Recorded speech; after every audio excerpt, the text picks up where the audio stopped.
motion to strike his testimony due to the lack of the chain of custody that he testified about, that there's no testimony at all, that the tapes were altered, and then the state claimed in its filing that they're attempting to perpetrate a fraud on the court, which is completely incredulous. So respectfully, we ask the court to strike the expert's testimony at this time. As I told you earlier, I am going to take your objection to his testimony under advisement.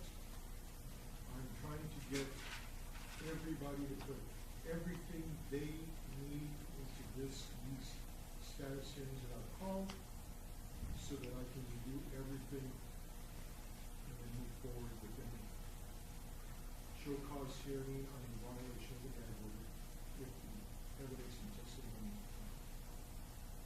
shows that that's correct. Any more evidence or testimony the state wishes to present at this time?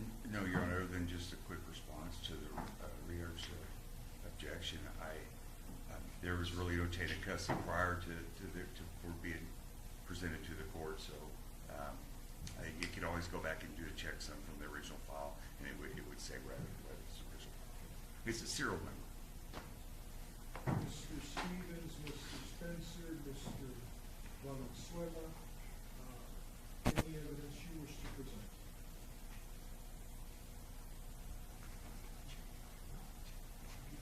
Your Honor, I think it would be a good time for Mr. Underwood to go home. And that's fine. That's our privilege at this time, Judge. And then we will have some things. Okay. And Judge, I want to respectfully just object on the record for Mr. Underwood as an intervener or ad line, which is no statute in the code that allows for that in a criminal proceeding.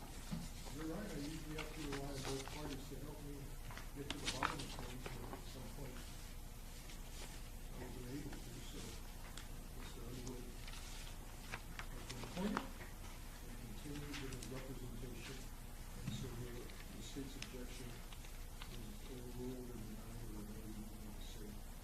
Mr. Underwood. Good afternoon, Your Honor. Justin Underwood on behalf of the Hoffman family. At this time, I would like to call Mr. Tomas Hoffman to the stand. And Gloria, go ahead and sit where the witnesses usually do. When that witness comes in, give them the admonishments you always do and let them know when you're ready. Yes.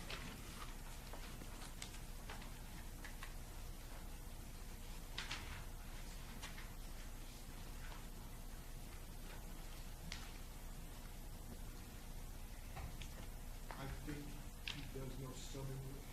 Correct, So Judge. I'm going to ask you, like we do with some witnesses, Gloria, to please try and respond in Spanish for you. And if he messes up, you have my permission to, again, remind him that the better practice is to continue the issue.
interpreter's service. Sir, you have been sworn for the record. I've given you your name, and you need to spell your last name for us. Me llamo Thomas Hoffman. Se crea con T-H-O-M-A-S. H-O-F-F-M-A-N-N. My name is Thomas Hoffman, and it's written as T-H-O-A-M. Thomas, and Hoffman is Hoffmann. Mr. Underwood, you may proceed. Thank you, Your Honor. Mr. Hoffman, I know that we know each other pretty well, but would you, I think you've already spelt your name. Could you tell us how you are connected to this case? Sí. Bueno, yo soy hijo de Alexander Gerhard Hoffman. Él es una de las víctimas de Walmart, del tiroteo de Walmart, que fue el 3 de agosto del 2019. Yes, well, I am the son of Alexander Gerhard Hoffman. He was one of the victims of the shooting, of the Walmart shooting, which occurred on 3rd of August 2019. And I want to direct your attention back to July 1 of this year, 2022. There was a hearing in this courtroom regarding this case. Were you present for that hearing? Sí. Yes, How were you notified about the July 1st hearing? Recibimos una llamada en la casa el 29 de junio por la oficina del creo que fue Luisa Ríos, la que nos habló. we received a phone call to the house on the 29th of June through the district. I believe it was Lisa Rios, the one who called us. The district attorney's office had all of your family's current and correct contact information. Is that correct?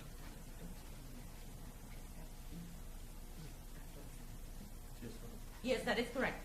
Now, when that hearing was concluded, where did you go? Nos fuimos a la sala de Ivonne Rosales.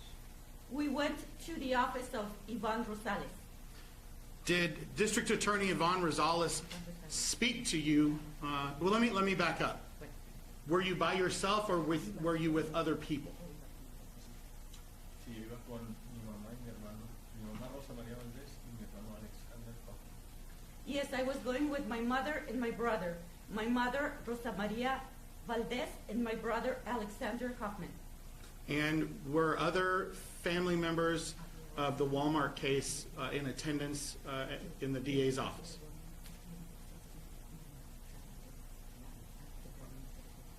Sí, había varias familias. Yes, there were several families. Okay. Did District Attorney Yvonne Rosales speak to the group of you at that meeting? Sí, se veía muy enojada por lo que había pasado en la lucha. Yes, she seemed to be very angry because of what had happened during the hearing. Did Ms. Rosales introduce you and the family members to anyone at that meeting? Sí, nos presentó a Roger Rodríguez y su esposa Ann como parte de su equipo de staff. Yes, she introduced to us Roger Rodriguez and his wife Ann as part of the team of the staff members.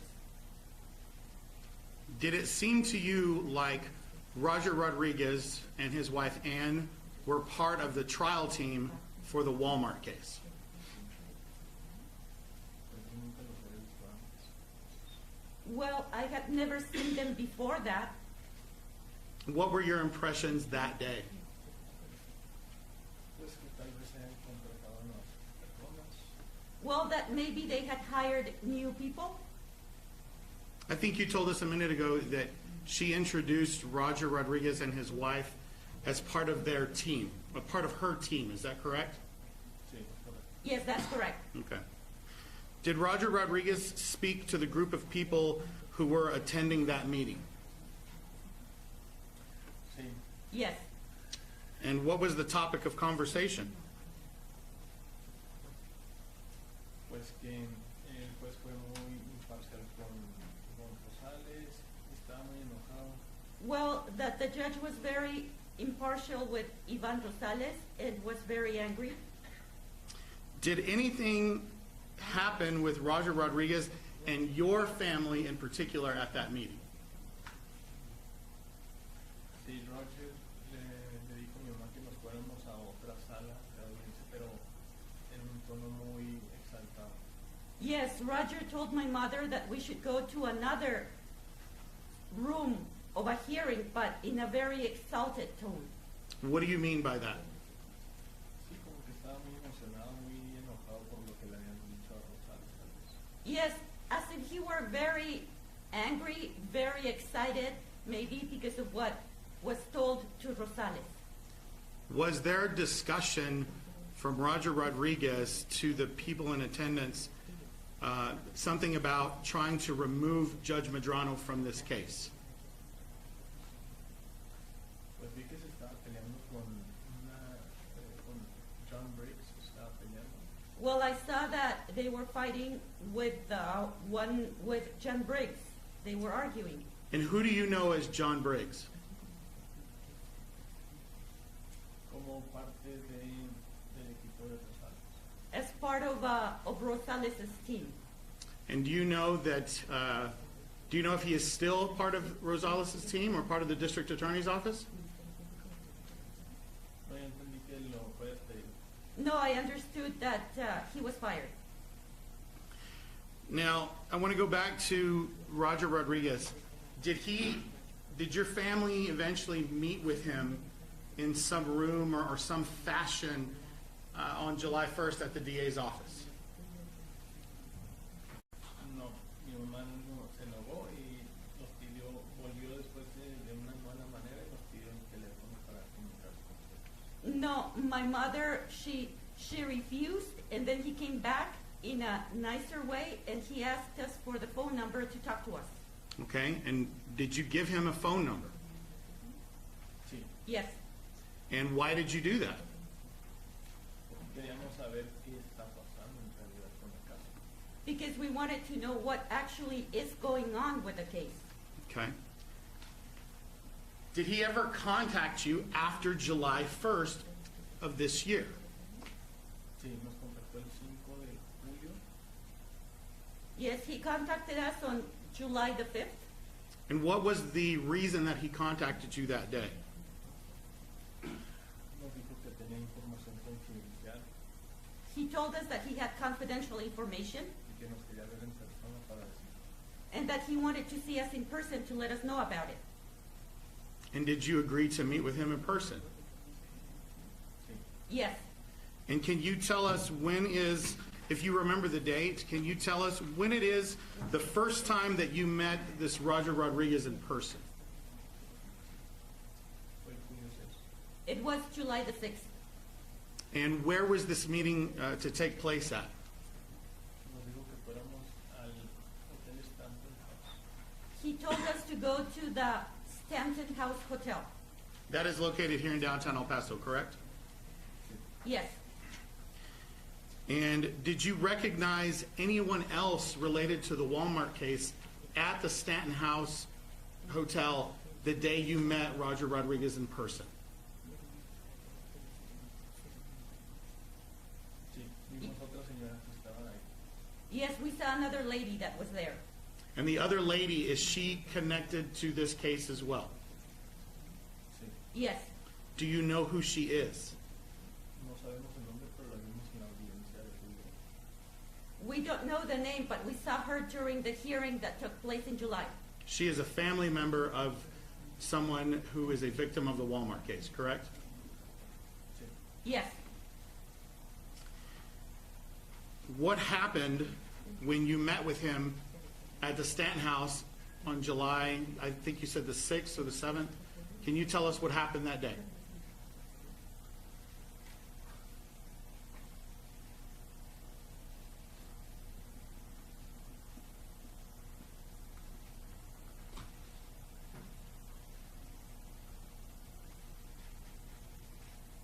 Take your time if you need to.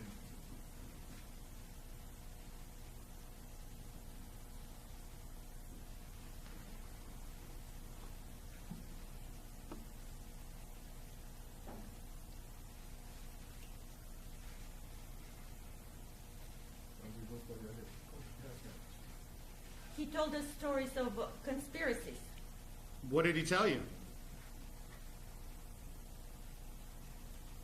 Que el atentado fue un acto terrorista. That the attempt was a terroristic act. What else?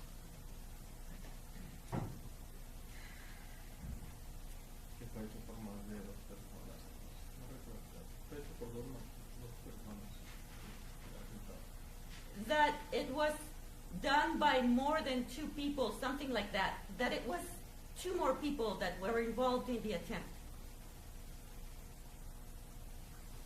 How did that make you feel when he told you that?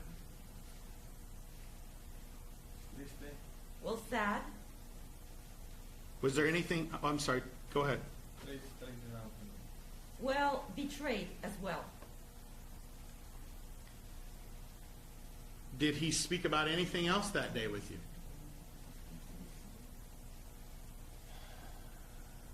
Sí habló que Yes, he spoke that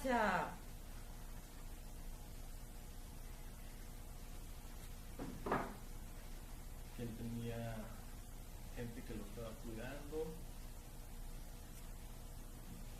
que lo estaban protegiendo, que tenía snipers en edificios. that he had people that were taking care of him, that were protecting him, that he had snipers at buildings. How long did you guys meet that initial day at the Stanton House Hotel?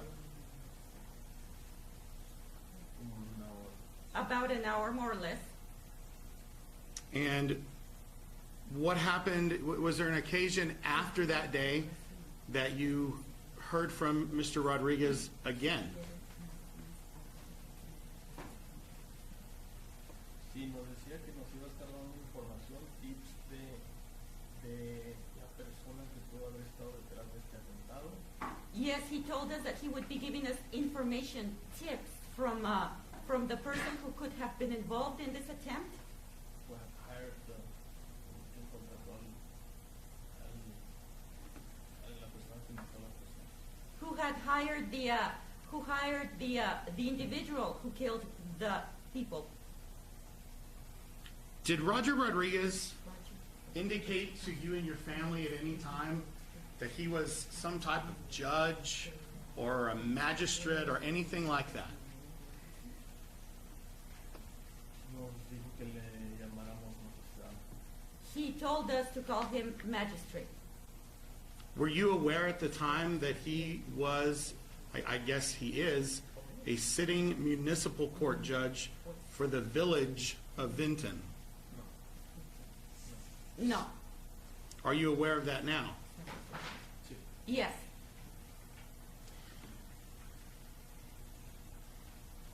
Did you meet with him in person again after, I believe, was it July 7th or July 6th? Sí, el 7. Yes, July the 7th. Okay. Can you tell us about the next time you met with him in person? Sí, llegamos al hotel Stanton y nos recibió su esposa Anne. Yes, we arrived at Hotel Stanton, and his wife Anne received us. Do you remember what day that was? El policía. July the 7th. So it was the next day. Yes. Yes. What did you guys talk about that day? Pues Anne nos dijo que nos sentó en el área del restaurante. Well, Anne told us that she had us sit at the area where the restaurant is. Okay, and then what happened? Y vimos que Roger estaba hablando con el... And we saw that Roger was talking with the, what's the name of this guy? Notario. The notary. Okay, there was a notary present? Sí, lo vimos que estaba hablando con Roger y estaban discutiendo sobre algo. Yes, we saw that he was talking with Roger and that they were arguing about something. And what happened after that? Yo me fui al baño, tenía que usar el baño. I went to the bathroom. I had to use the bathroom. And did you find out later that your 70-year-old mother signed some documents for Roger Rodriguez? Sí. Yes. Did Roger Rodriguez give you copies of what your mom signed? No. Did your mom actually know what she signed? No. No. Ella no sabe leer ni escribir en inglés. She does not know how to read or write in English. Now that is important to remember. Isn't one of the documents in English? Yes.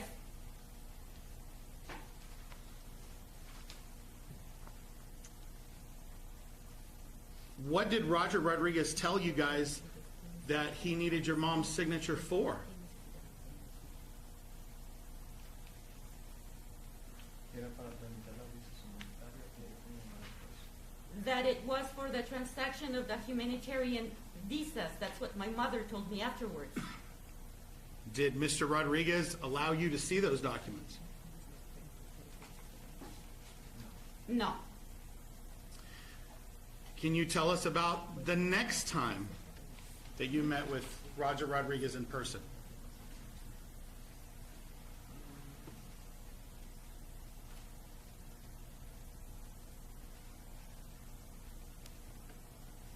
Ahorita no recuerdo la próxima fecha, fue que el agosto fue. To tell you the truth, I don't remember what the next date was. It could have been the 3rd of August. Well, let me bring your attention to August 3rd. We all know what that date is, right? Yes. What were you and your family doing on August 3rd of 2022? Me llevamos.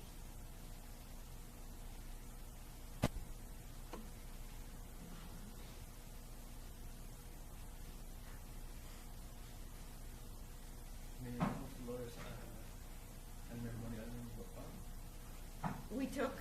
We took flowers to my father's memorial, Nos fuimos a comer. and we went to eat. Luego nos llamó Roger y nos dijo que nos viéramos otra vez en el hotel Stanton. And then Roger called us, and he asked us to see him again at the Stanton House Hotel. On August 3rd of 2022, Roger Rodriguez asked your family to meet him at the Stanton House Hotel, correct? Sí, Yes. Did you and your family go meet him? sí. Yes. What was this meeting about? Y seguía dando pistas de quién pudo haber estado detrás del atentado. He continued giving us tips about who could have been involved behind the attempt. And what did he say? Que That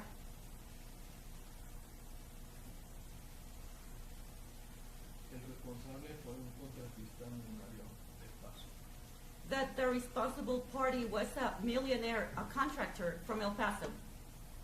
Did he indicate to you that he had access to District Attorney Yvonne Rosales' file on this case? Pues nos decía muchas cosas sobre el caso, no sé. Well, he would tell us a lot of things about the case. I don't know. Did he bring up anything about someone by the name of Amanda Enriquez? Sí, Yes. Did you know an Amanda Enriquez? No. What did he say about Amanda Enriquez? dijo que ella quería mover el caso a la ciudad de Austin. He said that she wanted to move the case to the city of Austin, Texas. What else did he talk to you about that day on August 3rd? Y que él quería ponerle un alto a eso. And that he wanted to put a stop to that. Entonces utilizó el celular de mi mamá, So he used my mother's cell phone. se lo pasó a su esposa Ann, y su esposa Ann empezó a escribir los correos.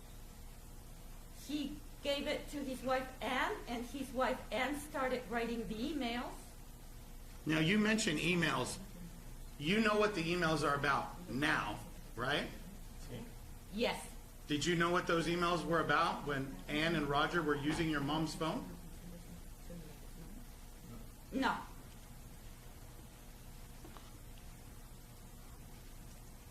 Did you send those emails?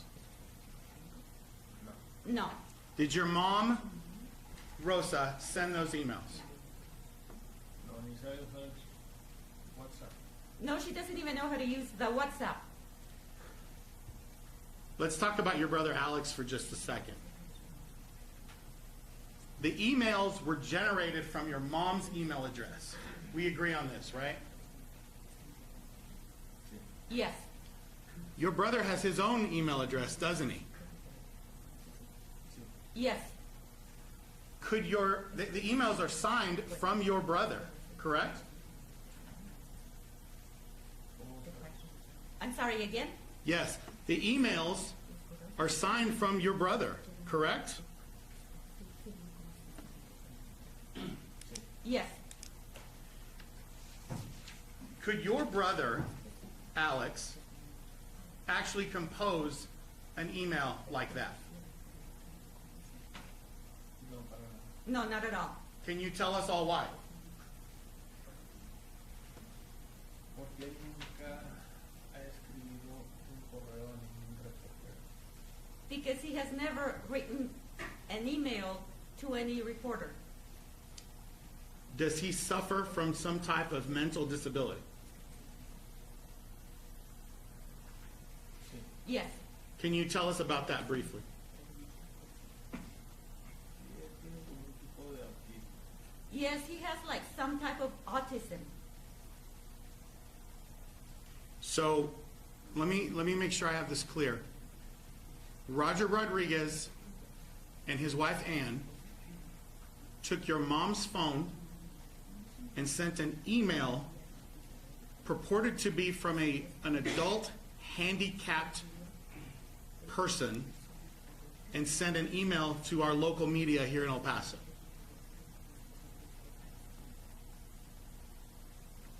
That is right.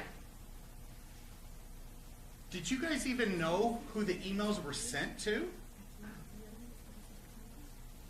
para nada. No, not at all.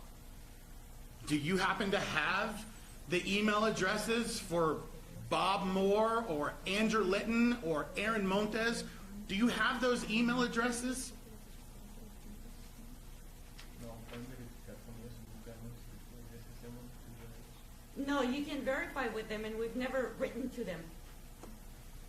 And we learned later that all 31 addresses that those emails were sent to are an identical match to the district attorney's media distribution list, didn't we? Yes. Objection. I don't know how he would know whether it's a perfect match or not. That's, Did you find out if it was a perfect match? Como otra vez. I'm sorry, again? Did you find out that those emails were sent to a perfect match from the DA's office? Yes.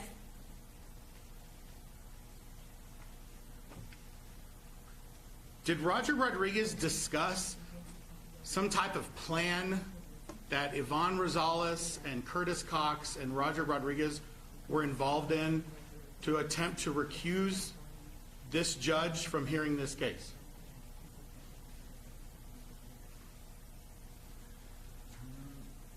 No nos fuimos. Roy decía que tenía unos amigos aquí en El Paso que estaban planeando algo en hacerle al juez, pero nunca nos quiso decir qué era. We never found out. Roger said that he had some friends here in El Paso who were trying to do something to the judge, but we never knew what it was.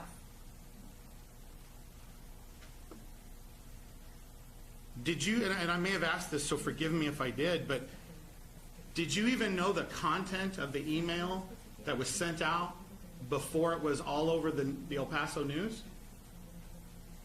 Desafortunadamente. Unfortunately, no. Now, I want to change the subject just a little bit. There was a hearing scheduled in this court for August 17th, 2022. It was the initial hearing that was scheduled. Do you recall us talking about that? Yes.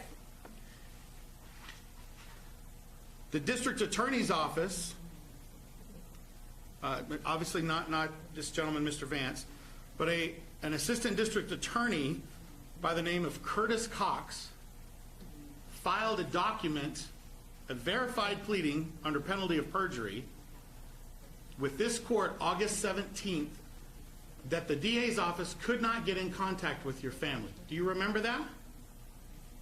Yes, Is that the truth or a lie? it's a lie. So the person, Mr. Curtis Cox, who filed that with this court, lied intentionally to this court. Correct?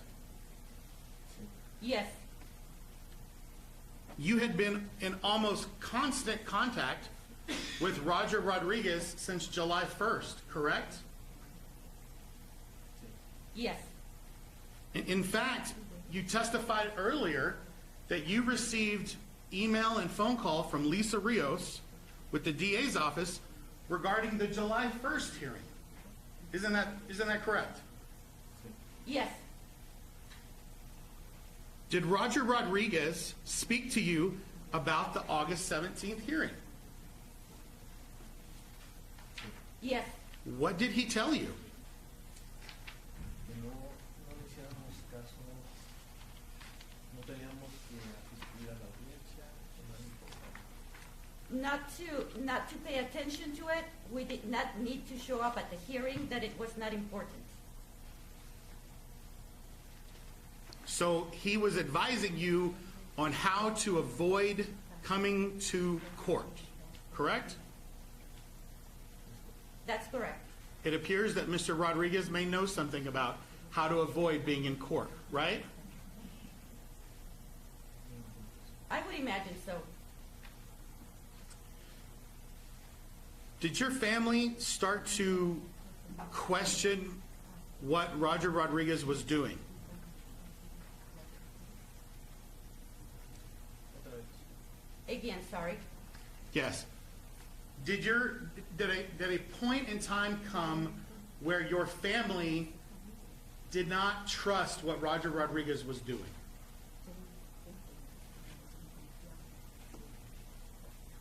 Yes, What did you start doing after you began to lose your trust in our district attorney and Roger Rodriguez? No, dijo que sería mejor que lo empezáramos a grabar. my mother said that it would be better if we started recording it. Council approach?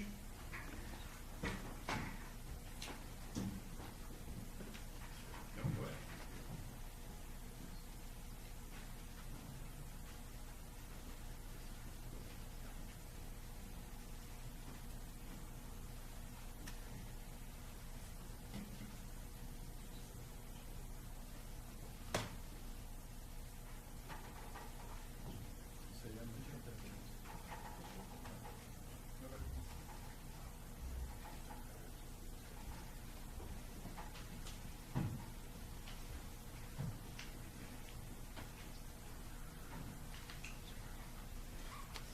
Go on, Mr. O'Neill. Thank you, Judge.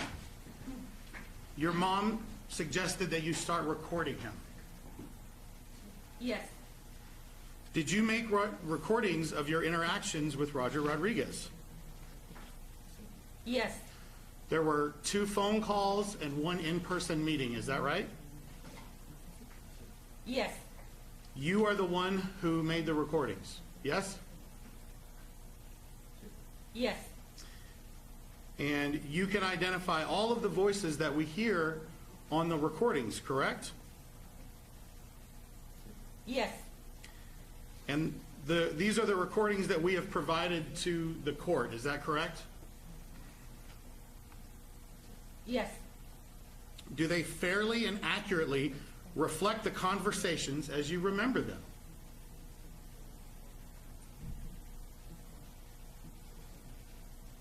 yes, Have they been altered in any way? no, You started and stopped one of the recordings, correct? yes, And you can explain why you did that, right? yes, Why did you do that? Porque a veces se levantaba o Roger o Ann de la mesa, entonces yo agarraba el celular y me ponía en pausa porque se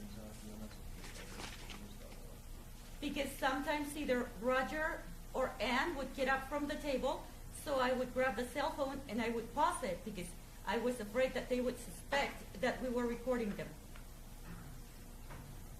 Judge, for purposes of this hearing, limited to what we're doing here as far as these status hearings go, I would ask the court to take judicial notice of the filings that are on the thumb drive that we have filed and offer that as evidence as Exhibit H1. The predicate has been laid. Judge, we'll just, I know we'd already filed a written objection, just going to reiterate the objection based on the completeness of the funds. Mr. Underwood, the court is aware that it is in the court's file, as is the thumb drive, Yes, sir. as is the expert reports, as are the transcripts.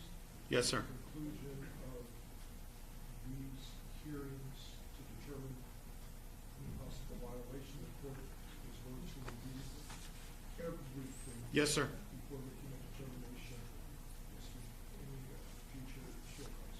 Yes, sir, Judge.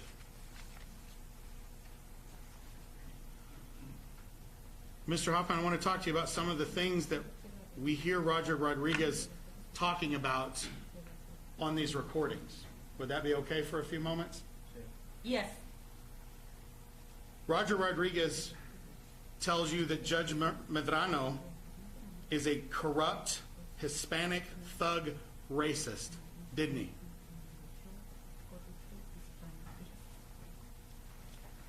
Objection, Your Honor, on his hearsay. yes, Medrano is racist toward Mexicans, correct? He said that. yes, he did say it, he did. He talked about the possibility of trying to get a Mexican arrest warrant for Judge Medrano. Isn't that true? Yes, He bragged about that he had past lawsuits against Walmart where he had prevailed. Isn't that correct? yes, And we touched on it briefly earlier, but he also told you that you didn't need to attend any hearings at court and what you were supposed to do if someone tried to serve you with a subpoena. Isn't that right? yes, He told you, ironically, that you should not be talking on the phone about it, right, Mr. Hoffman? that's correct. He told you that the gag order that Judge Medrano placed on this case did not apply to witnesses, correct? Yes, He told you that he considered you and Alex to be like sons, correct? yes, He even told you about receiving a phone call from the prosecutor's office at a certain date and time and to not answer the call, correct? yes, There's a point in there where he also talks about that you and your family need to stay home and not leave home until Saturday after that hearing, right? yes, He talked about an Enrique Moreno and why God took him, correct? yes, Enrique Moreno, the civil rights lawyer that the building that we're in is named after. Did you know that? yes, At one point in time, he tells you guys again, he reiterates it, that you do not need to appear, that he will keep the judge, Judge Medrano, busy with other problems, correct? yes, He tells you about a man named Robert Bob Moore and how Mr. Moore is writing horrible things about Ivan Rosales because Walmart is paying him money, right? yes, He tells you that Judge Medrano has no jurisdiction over witnesses, correct? yes, He talks about not responding to any emails that you receive from the DA's office, correct? yes, You guys repeatedly talk about your U visas that the district attorney's office had promised they were trying to get for you, right? Yes. Roger Rodriguez at one point tells you about the possibility that they could appoint him as the judge of this case, and that's why he is, quote, being very careful about this relationship not being known, right? Yes. And he tells you, again in the recordings, he talks about an Amanda Enriquez and how she's trying to move the case, correct? Yes. At some point toward the end of the recordings, you guys start asking again, where's your visa, right? Yes. And Roger Rodriguez makes some comment that the DA's office is not a visa machine, correct? Something like that. You even question him as to why he would use your brother's name on the email, because your brother has a form of autism. This is discussed in the audio tapes, isn't it? Yes. He tells you that they have a plan to remove Judge Medrano, and so this hearing that we're having right now would never go forward, right? Yes. He described the words blows coming to the judge, correct? Yes. And they were going to do hits on the court, correct? Yes. He also tells you in these recordings that when Judge Medrano is taken off this case for being a monster, for you to think of him, right? Yes. At some point in time, and we'll get to this with your mom, you were made aware by your mom that your mother at a restaurant in Mexico, in Juarez, correct? Yes. You bring that up on the audio that we hear, right? Yes.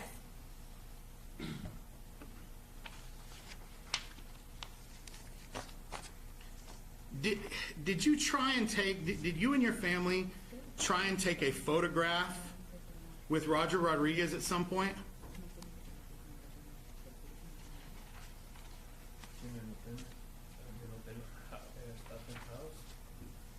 Yes, at the Stanton House Hotel. And tell us what happened when you tried to do that.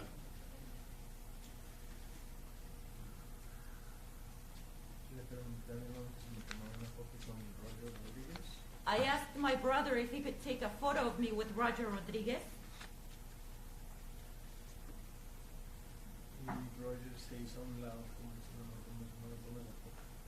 And Roger moved aside, like saying, don't take a picture of me.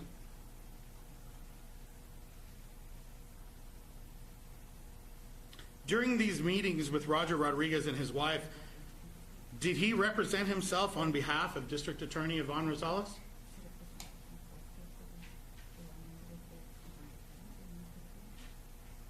Yes.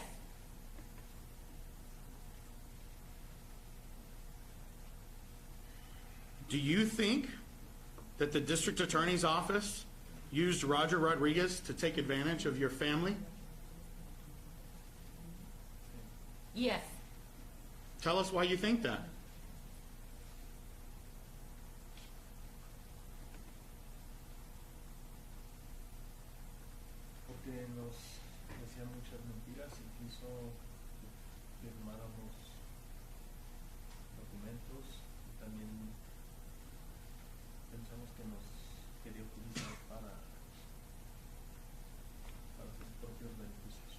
Because he told us a lot of lies and he wanted us to sign some papers, and I also think that he wanted to use us for his own benefit.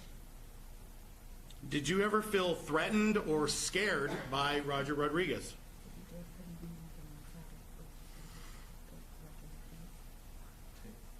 Yes. Can you explain that to us, please? Una vez estábamos sentados en el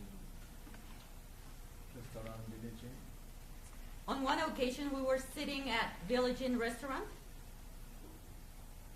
y él se abrió el saco y alcancé a ver una pistola que tenía. and he opened his jacket, and I was able to see a gun he was carrying.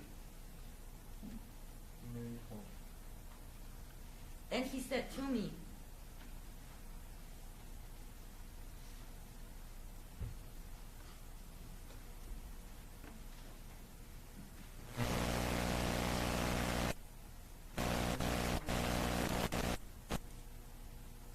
porque la uso para protegerme de mis enemigos. you see me using this gun because I use it to protect myself against my enemies. Did he refer to Judge Medrano as his enemy? Sí. Yes. Did he refer to Judge Medrano as an enemy of District Attorney Yvonne Rosales? Yes.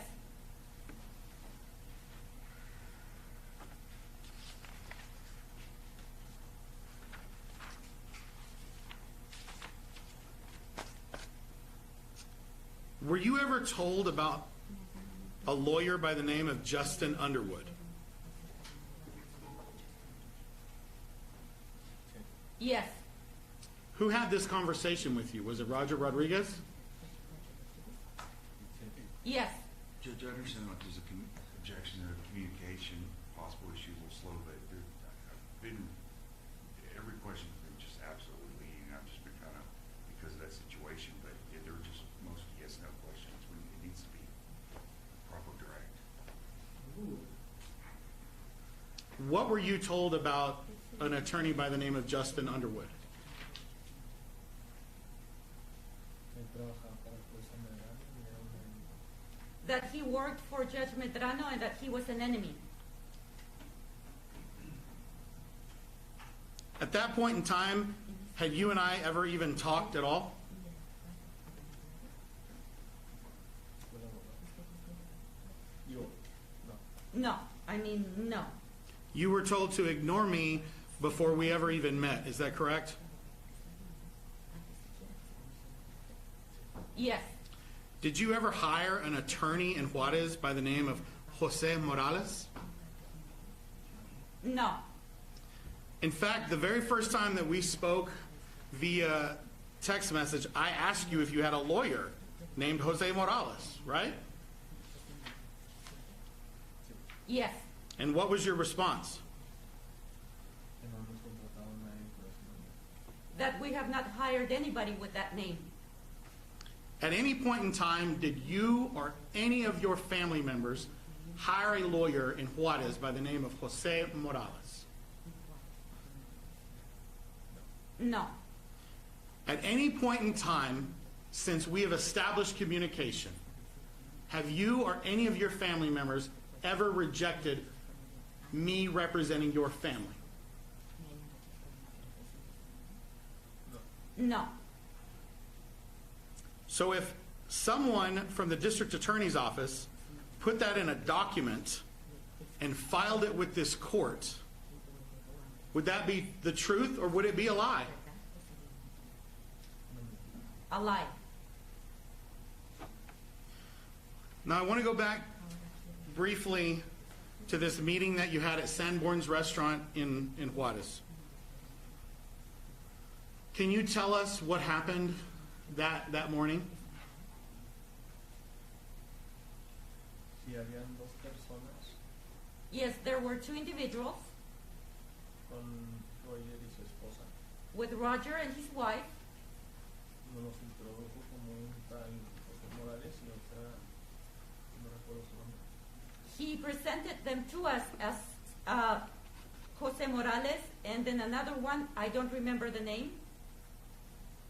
Y nos dijo que quería que José Morales nos representara en decir And he told us that he wanted Jose Morales to represent us instead of Justin Underwood.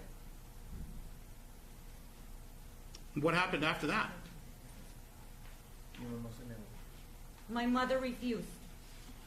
Was there a point in time during that meeting where you left your mom alone with Mr. Rodriguez? Sí. Yes. Can you describe what happened during that moment? Pues mi mamá insistió en pagar la cuenta del desayuno. Well, my mother insisted on paying the tab for breakfast, Y Roger tenía billetes de $100. and Roger had $100 bills. Entonces no podían aceptar esos billetes. So they could not accept those bills. Mi mamá me pidió que fuera a la casa de cambio a cambiar mi dinero. My mother asked me to go to the exchange office to exchange some money. Cuando regresé, mi mamá se veía pálida. And when I came back, my mother looked pale. Did you ask her what happened? Sí, Yes. And what did she tell you? que a Roger la habían intimidado. That Roger had intimidated her. Did she tell you how? La amenazó con una frase, pero no recuerdo bien la frase. He threatened her with a phrase, but I don't remember exactly how the phrase went. Let's talk about your mom for just a minute, Mr. Hoffman. How old is your mom? 70. Does she suffer from health problems? Sí. Yes. What health problems does she suffer from? Tiene diabetes, hipotiroidismo She has diabetes, hypothyroidism, y hipertensión. and hypertension. Has this chain of events involving the district attorney's office and Roger Rodriguez affected your mom's health?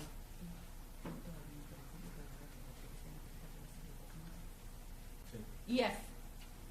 Can you tell us how? Se ha empeorado. She has gotten worse. La he tenido que llevar con el doctor para que lo revise, que siempre que se le va de ella. I have had to take her to the doctor so that he can examine her because she feels that she is breathless. And was any of this going on before Yvonne Rosales introduced you to Roger Rodriguez? No. Mr. Hoffman, is there anything else that you would like to tell this court or say at this time? Ahorita no, tal vez después. Not right now, maybe later. I have no more questions at this time, Judge. Mr. Vance, you may examine this witness at this time.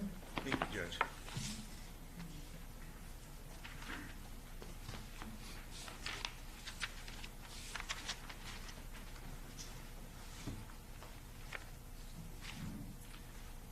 Mr. Hoffman,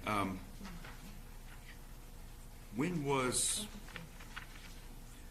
Mr. Underwood appointed as your attorney?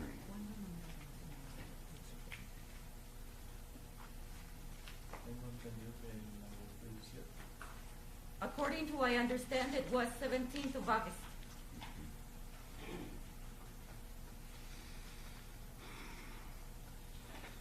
And you are stating that your family never contacted a lawyer in Mexico to represent them? No.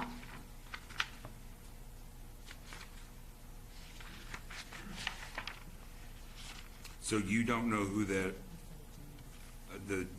Mexican lawyer is at all? Is that correct? That's correct. And are you further saying that no one in your family's ever had any contact with him? Nomás no lo presentó en el restaurante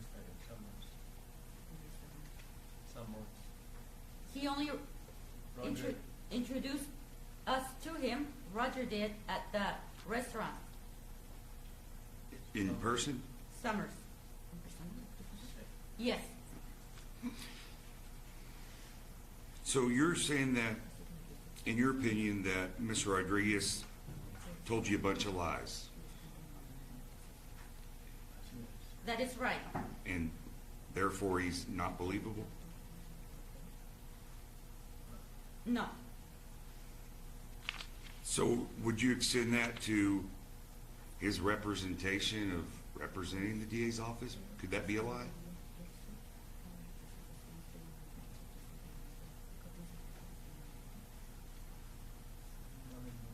I don't really understand. So you've stated that Mr. Rodriguez has told you a series of lies. Yes. So could it be that he's lying, saying that he is a representative of the DA's office?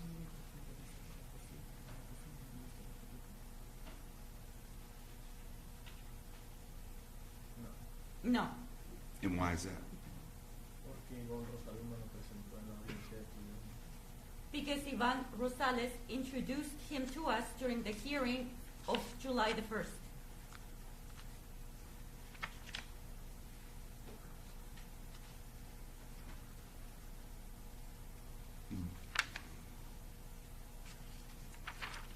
And who else was present during that hearing, or at that meeting? Mi mamá, mi hermano y muchas familias más. My mother and my brother and many other families. And would they testify to the same? Yes. Now, you said that your brother has autism, Yes. and can he communicate? Batalla un poco comunicándose con la gente. He struggles a little communicating with people. What do you mean by a little?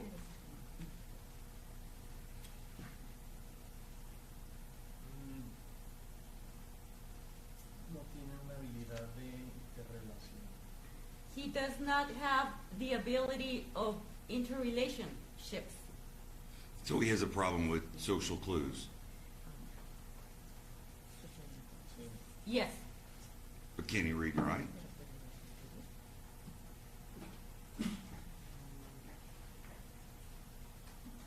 Probablemente sí.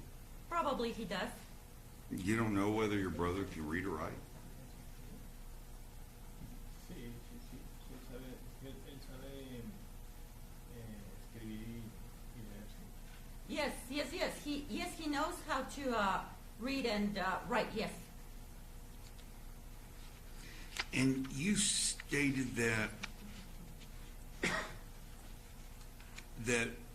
you were contacted by, you said Lisa Rios one time, but when there was filing saying that you could not be reached.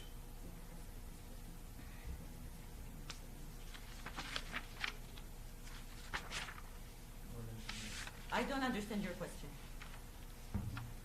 Well, earlier, your attorney, Mr. Underwood, had stated that, or asked you, and you responded, that there was a court filing that stated that you and your family could not be reached. But you said it was untrue because you had been contacted by Ms. Rios. No, la señorita Ríos nos contactó en junio 29 para la audiencia de estudiantes. No, Ms. Rios contacted us on June 29th for the hearing on July the 1st.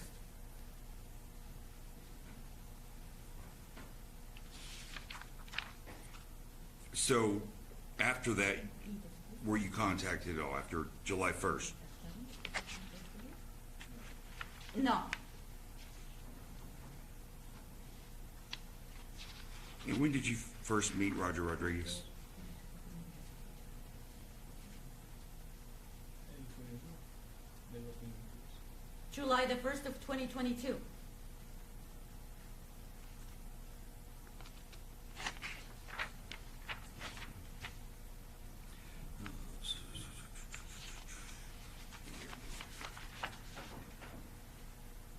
Now, I noticed that on the, who named the recordings that you that you took, the file names.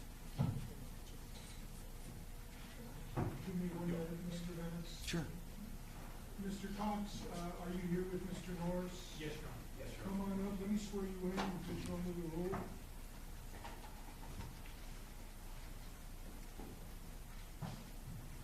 Raise your right hand, please. Do you swear affirm the testimony you're about to give in these proceedings shall be the truth, the whole truth, and nothing but the truth, so help you God? And just for the record, your name, please, Sanford Curtis Cox.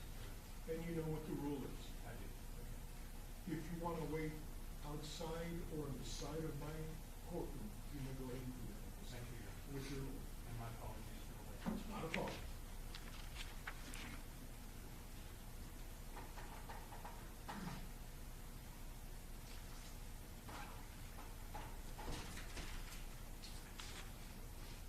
Go on, Mr. So, Mr. Hoffman, what you're saying is that no one had reached out to you after July 1st?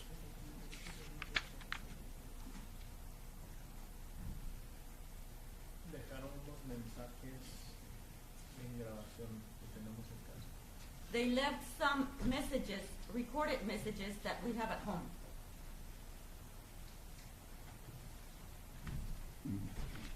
Was there any way that they would have known that you got the messages?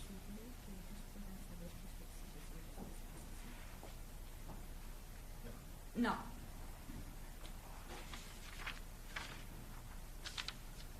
So what you're saying is, although they left messages, no one actually made contact with you?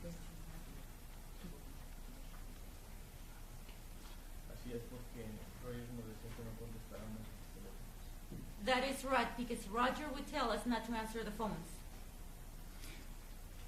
But you're asserting that he was representing the district attorney's office, but also in the same, you're not supposed to take calls from the district attorney's office. Is that correct? Exactly, yes.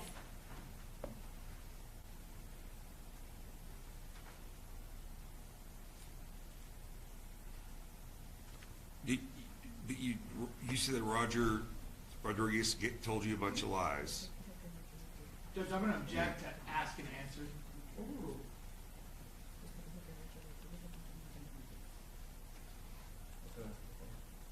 The question again, please. Well, if Mr. Rodriguez had been telling you lies repeatedly,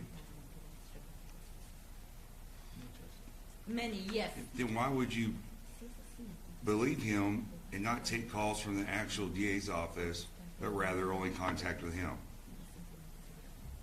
Porque quería conocer información adicional que pudiera tener acerca del caso. Because I wanted to know about any additional information that he could have regarding the case. But didn't you say he was lying to you? Sí. Yes. Earlier, you mentioned something about you didn't want the phone to, when you're recording, you didn't want it to look like you were recording, so you would reach deposit. Yes. Well, is it more, would it draw more attention by reaching a pause the phone, or just let it lie?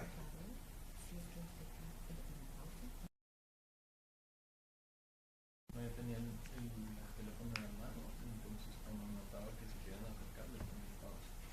No, I was holding the phone on my hand, and when I would notice that they were going to get close by, I would put it on pause. So they were you're saying they were close by you, and they didn't leave, is when you paused it. Sí, cuando se levantaban de la mesa. Yes, when they would get up from the table. Oh, I'm confused. Are you saying get up from the table or be close by you? No, ellos estaban enfrente de nosotros. No, they were across from us. They were getting up the table to do what?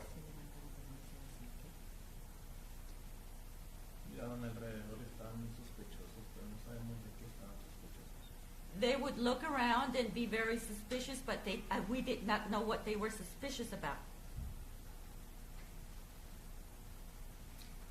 So they didn't leave the table. Sí. Yes, But they were close by. Enfrente de nosotros. across from us. So as soon as they would get up to leave the table, you'd reach a pause it. Sí. Yes, Did they ever say anything after that? During the pause? Creo que algunas cosas. Sí. I think some things, yes.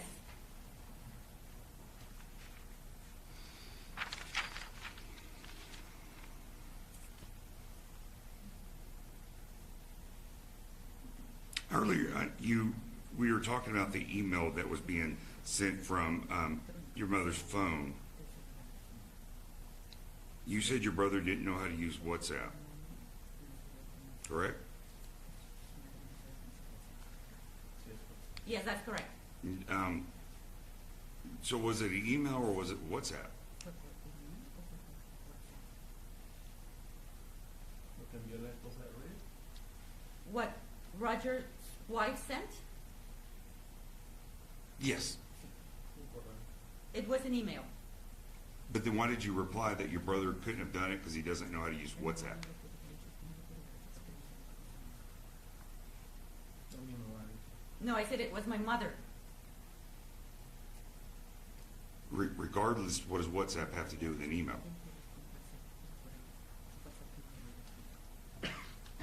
Porque mi mamá no sabe usar el teléfono celular. Because my mother doesn't know how to use the cell phone.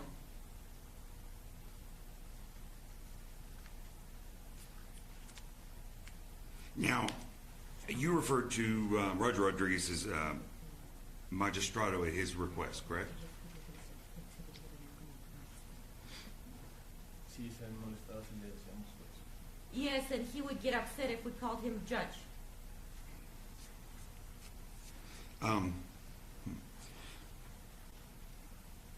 But so was your understanding that he was a magistrate / judge, or was he representing the DA's office?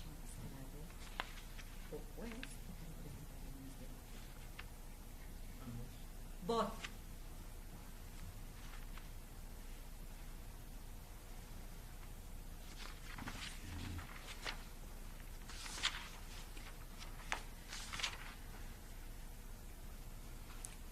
Did Mr. Rodriguez ever say who Amanda Enriquez was, or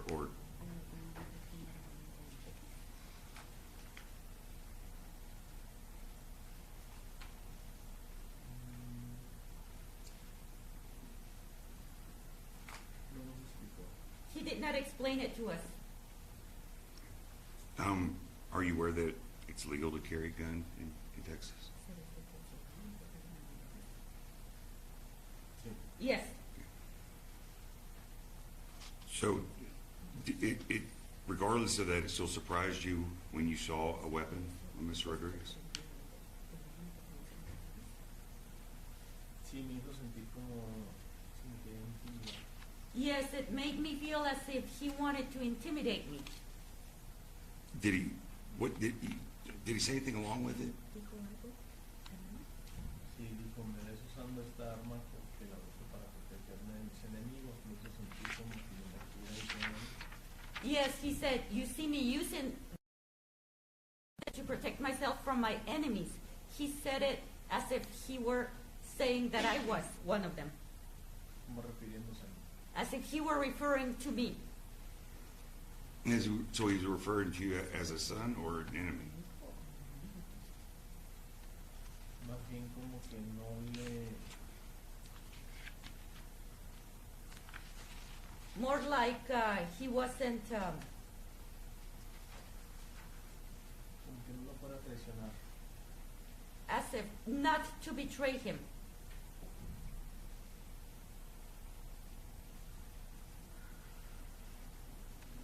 So you're saying that that made you say that you were his enemy, even though earlier you testified that he looked at you as if you were a son. En ocasiones different occasions, he would say different things. And that would kind of go to the fact that he wasn't so believable. Is that correct? The interpreter requests a repetition of the question? Oh, yeah. Does he feel that would fall in line with the believability or the truthfulness of Mr. Rodriguez?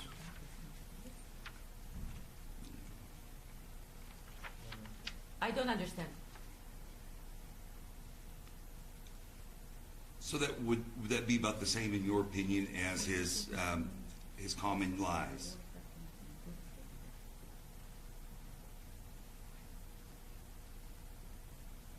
Let me clarify a little bit. I guess because he would say different things in different places, would that go along with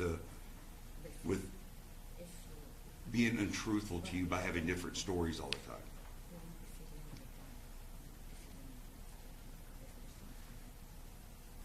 Pues me imagino que cambiaba mucho de persona, tiene tal vez problemas de, no sé,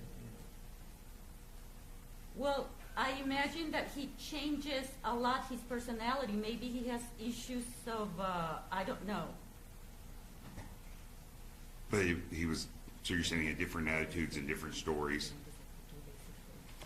sí, Yes.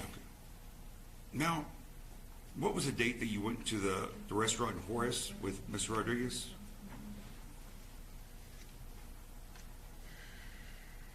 creo que el 23 de agosto. I believe August the 23rd.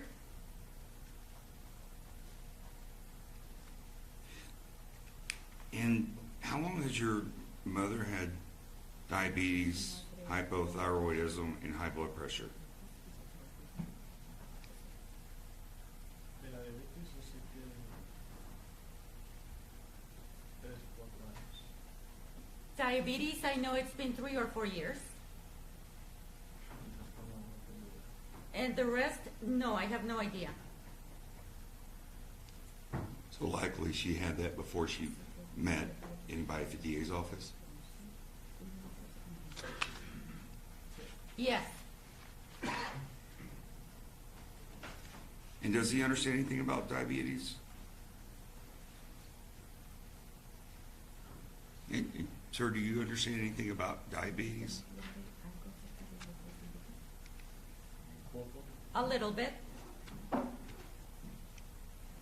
Could that be the reason why she's been out of breath? Lack of energy?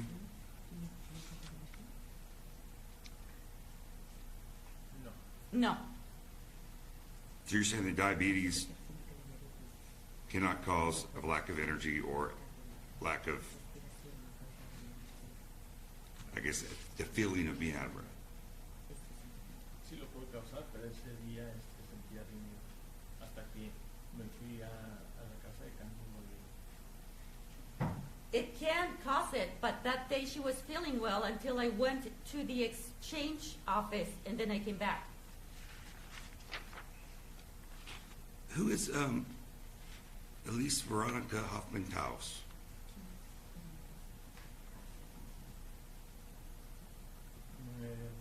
My sister. Half sister. Half sister? Yes. Okay, but she's not a stepsister.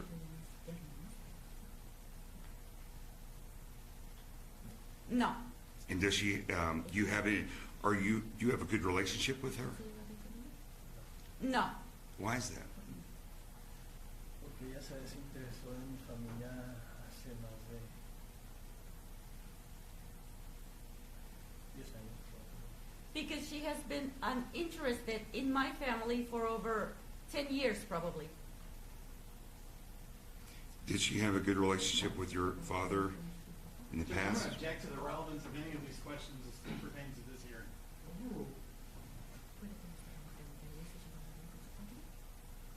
No. And if that was your father's adopted daughter, correct?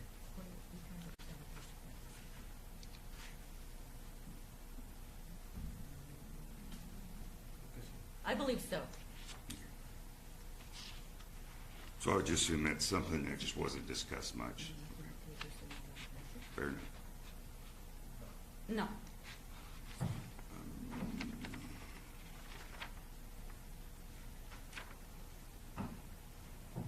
I pass witness, Your Honor.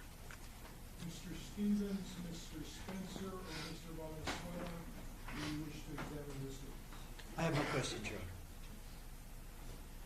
Yes, sir. One question. Mr. Underwood. Mr. Hoffman, everything that you've testified in court here today, and that your family has, we've all included in the ad litem report, you've discussed all this with the FBI regarding Roger Rodriguez and Yvonne Rosales and Curtis Cox, correct? Yes, that's correct. I have no more questions. Thank you, Mr. Hoffman. Go back to, will you escort him back into the jury room? Mr. Underwood, do you want to call your next witness, or do you want to confer with the defense and see if they want to call a witness that's now here? Judge, if I can have 2 minutes, Yes, sir. I may not need to call another witness.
Your Honor, I do not intend to call any more witnesses.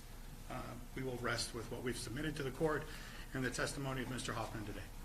Mr. Stevens, Mr. Spencer, Mr. Valenzuela, you have a right to rely on Ms. Valdez being here. Do you intend to call her as a witness? No, Your Honor. Mr. Vance, you have an opportunity, or you have a right to rely on Ms. Valdez being here. Do you want to call her as a witness? I do, Your Honor. All right. Laura, we need you back up here. Something we got.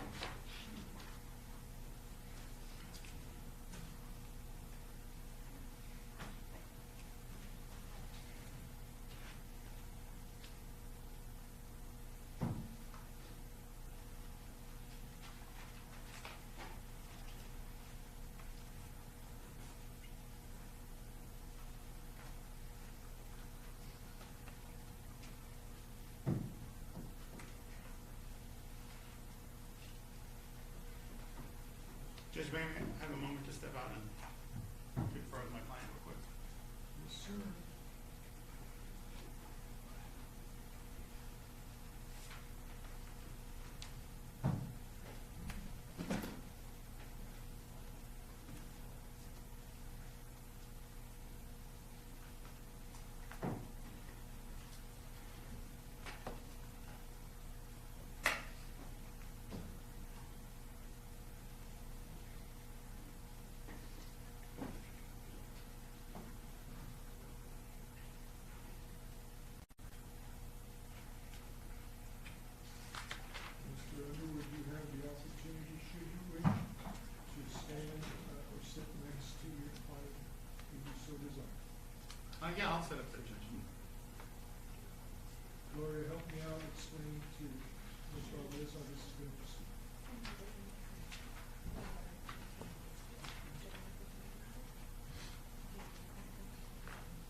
If she does, I'll be ready.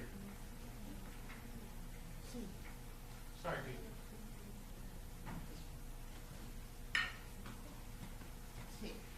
Thank you, Your Honor. Ma'am, you have been sworn. For the record, I do need your name. I need you to spell your last name for us. Rosa María Valdez, con V, García. Rosa Maria Valdez with V, little v, Garcia. Mr. Vance, you may proceed. Thank you, Judge. I think it's just, thank you, Your Honor. Is this from the DA? Yes, ma'am.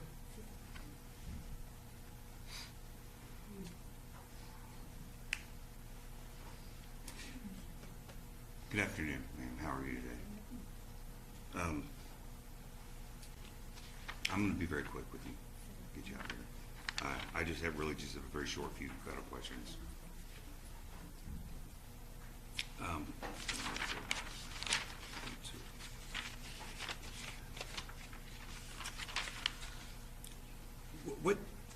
When were you married to Mr. Hoffman? El 2 de marzo de 1900, I don't remember. March the 2nd of 19, oh, I'm sorry, I don't remember exactly. But years ago. Were you ever divorced? Sí, Yes, Did you remarry? never. never. So I you're was married with my husband. Estaba casada con mi esposo por la iglesia. I was married with my husband. I was married with my husband by church. And I divorced by the law de la ley de los hombres. Sí. And I divorced by law of men, yes. So you are not, at the time of Mr. Hoffman's death, you are not married to him. Is that Judge, correct? I'm going to object to the relevance of any of these questions for this hearing.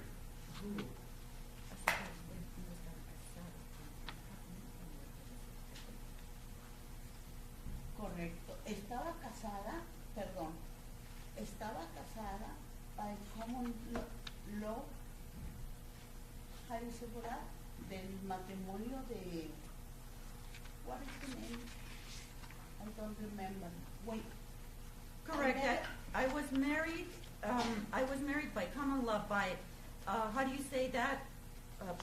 By I law. never divorced. I never separated from him. We always lived together. But you're divorced. And is there a problem? Yes. Is there no problem with that? I just asked if you were divorced. And Oh, yeah, you know already. I was Sorry? divorced. objection Before. unresponsive. So what? So basically, were you divorced or not on that date? ¿De qué? Sí, Okay. estaba divorciada. Yes, I was divorced.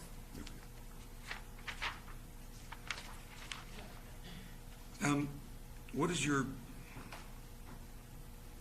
opinion of Mr. Roger Rodriguez?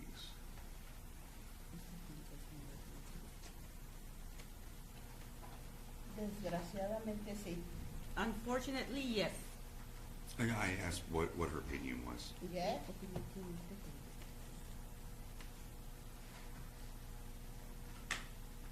I can't even say what my opinion because he's terrible guy. So he lied to you. He's terrible. He lied to me and everything. Now, Tomó ventajas de mi familia. He took advantage of my family. He sent, él envió the Mexican police, policía mexicana, a mi casa en Juárez. He sent the Mexican police to my house in Juarez. trataba de convencerme He would try to convince me que le firmara To unos sign. documentos. to sign some documents. Now, why were the Mexican police at your house? Porque Roger Rodríguez los envió a mi casa. Because Roger Rodriguez sent them to my house. I have, tengo fotos, I have photos. The photos of the Mexican police? todo lo que, sí, What was their Special Police. what was their intention? And everything that, yes, special police. Well, what was their intention? Why did they come there? Me preguntaron que por qué no le había firmado al notario público de aquí del Paso. They asked me why I had not signed for the notary public here in El Paso. So you're saying that the Mexican police came there and asked you why you had not signed a document? Sí, sí. Yes, yes. So you believe that Mr. Rodriguez has some kind of connections with the Mexican government? Sí, yes. Porque él mismo lo dijo. Because he said En so uno de los himself tapes. in one of the tapes. Now, when were you first introduced to Mr. Rodriguez? El día 1 de julio, algo así. On July the 1st or something like that. Cuando era una, ¿cómo se llama? Audiencia. When there was, what do you call it? A hearing here. So after the hearing? Después de la audiencia me nos llevaron a una oficina y Ivonne Rodríguez nos lo presentó a todas las familias víctimas de Walmart shooting. After the hearing, we were taken to an office. Ivan Rodriguez introduced him to us, to all the families of the Walmart shooting. Are you sure it wasn't Lorena that introduced you to him? Nos presentó Ivonne Rosales, perdón, Ivonne Rosales al señor Rodríguez, nos lo presentó. And not, Ivan Rodriguez, excuse me, sorry, Ivan Rosales was the one who introduced Mr. Rodriguez to us. Mhm. Yes. so it wasn't Lorena who introduced? No, No. no dije Lorena. I didn't say Lorena. No, I asked you. I know you did.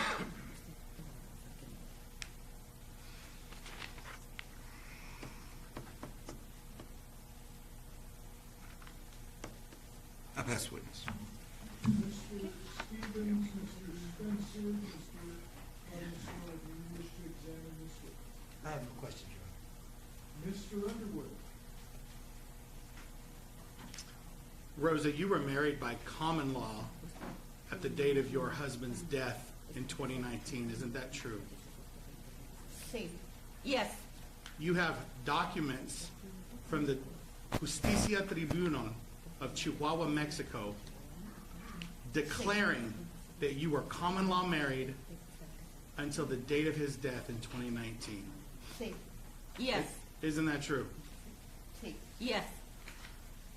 I have no more questions, Ron. Ms. Valdez, thank you very much for being here. Thank you. La- The court is going to excuse the Hoffman family. The only findings this court I'm gonna make now. Judge, if I could, I just found out that Lorena is here and she would like to testify for you. I just found out that they I'm not actually. done. We're gonna Okay. witness is still to be called. Okay, okay. The only finding this court is making at this point is the following. Mr. Underwood, your services to this court are completed.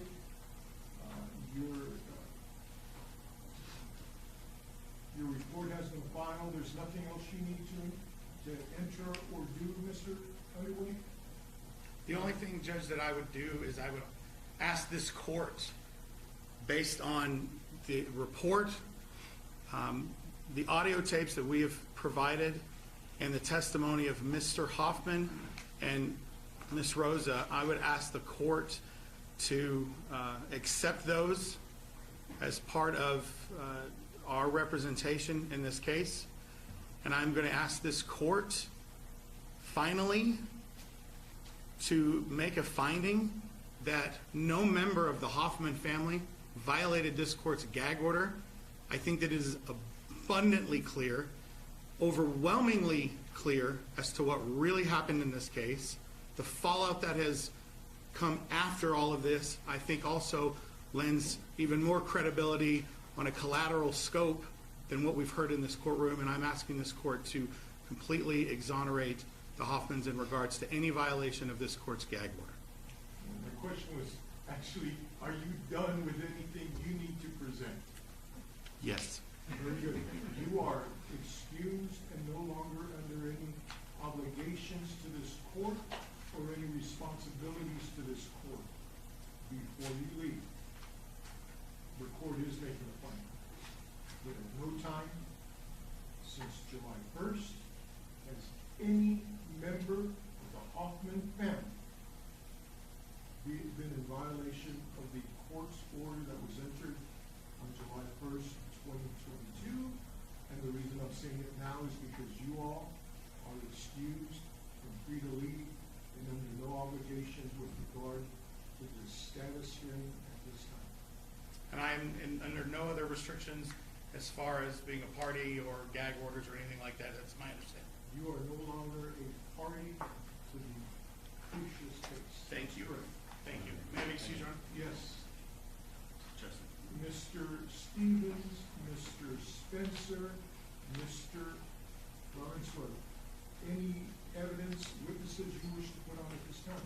Curtis Cox, Your Honor. Okay. Mr. Norris, if you could bring him in, and if you want to sit with him at council table, absolutely, going to be allowed. Thank you, Your Honor. I will have a motion from the court before we proceed, if I Yes. may.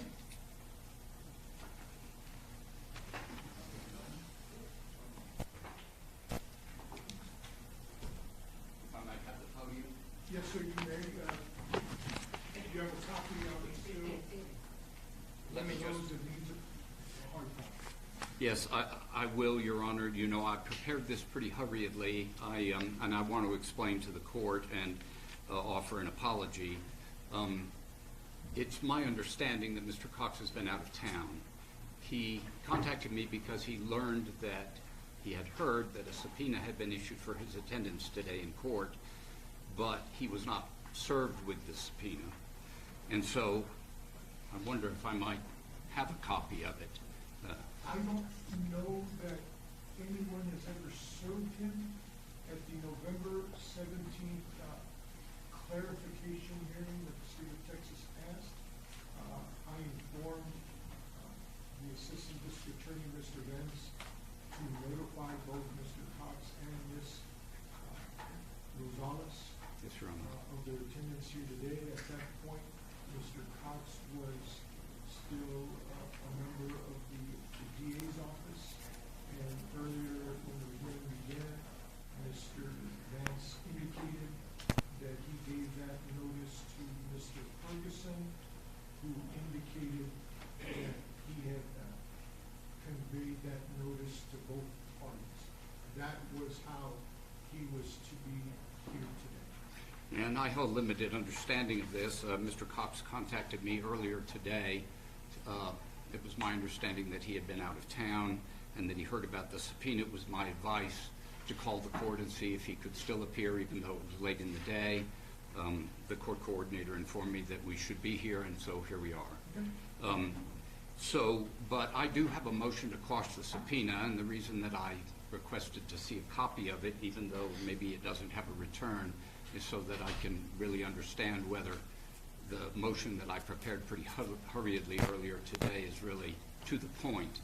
But My understanding is that there has been subpoenas that have been prepared. I Spencer, Mr. Stevens, I don't want to discuss things I do not know of. Well, they may have it, since it was my understanding, although I don't know that it's true, that the subpoena was a subpoena of the defense in this case. So I might be mistaken about that, but if it is a subpoena from the defense, then it was puzzling to me when I first learned about it because, as the court knows, subpoenas are issued in a criminal case either by the defense or by the state. And what that means, since I see we're not actually in a trial on the merits of the indictment in this case, that there must be some motion of the defense pending before the court. Otherwise, the defense would not be issuing subpoenas in the case unless they had a motion pending before the court which required evidence. And they can correct me if I'm wrong, there's been an ongoing status hearing to get, where this court is trying to get to the bottom of whether or not my July 1st order has been violated. And when the state asked for an additional 45 days to review a report that was presented to the courts, at that point, everybody knowing that today was the day to finish putting on whatever they wanted to. Subpoenas have been attempted. I think your client will tell you he has not been served. He was provided notice by the court as Of the assistant hearing. DA on the day he was still there for his presence. And that's where we're at. If they have a copy of a subpoena that's never been executed, Well, let me just say to the court and on the record that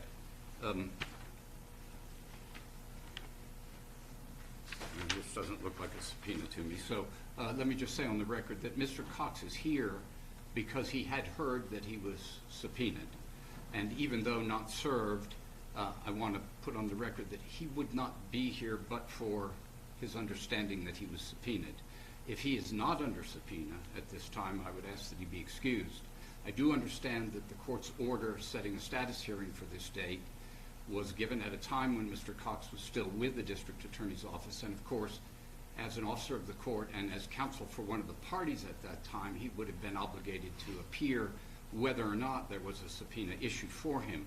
But as a private citizen, he has no obligation to appear unless there was a subpoena for him in the case. And I have not yet seen that subpoena, but I tried to imagine some circumstances of it, particularly since it was my understanding it was issued at the request of the defense. And as I've said before, if there's no motion of the defense pending before the court, but instead only a judicial inquiry into a violation of the court's order, I was also not informed that any show cause orders had been issued either to the Hoffman family or to members of the district attorney's office. So there isn't really any reason for Mr. Cox to be here if he's not under judicial compulsion, and we'd ask that he be excused. there have been too many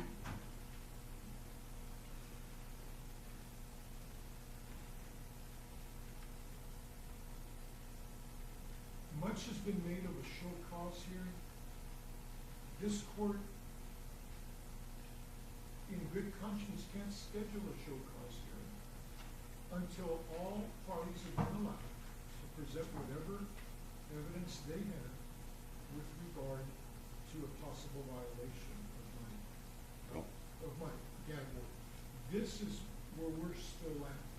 At the conclusion of all, the court will review everything that's been presented before it to determine whether or not to schedule a show cause hearing and provide any parties with notice as to how they may violate. So with regard to your request, that's denied because he's been sworn in now, and the attorneys for Mr. Crucius have called him as a witness, and that's why we brought him in. I see, Your Honor. Well, I do object and take exception to the court's ruling, of course, and I'll move on.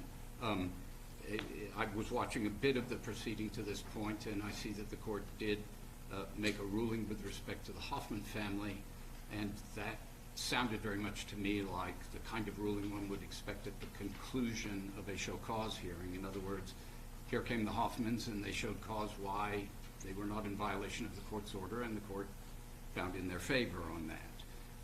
I don't know that any similar show cause proceeding has been scheduled by the court with respect to Mr. Cox or other members of the district attorney's office. Still in the process of gathering as much information to determine whether that is even a hearing this court needs to consider.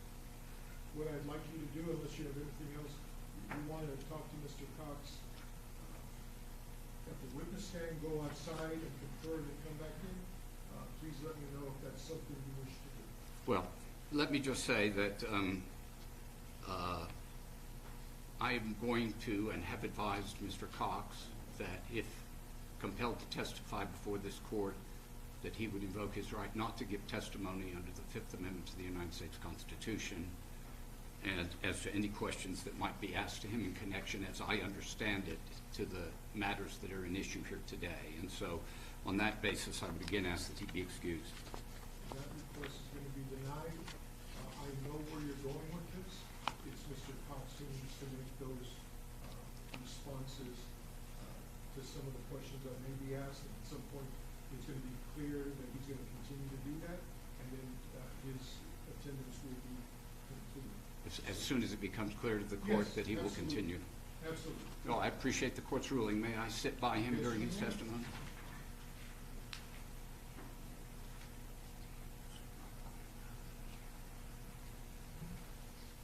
Let Mr. Moore sit down, Mr. Stevens, let him talk, and then when he's ready, he'll let us know.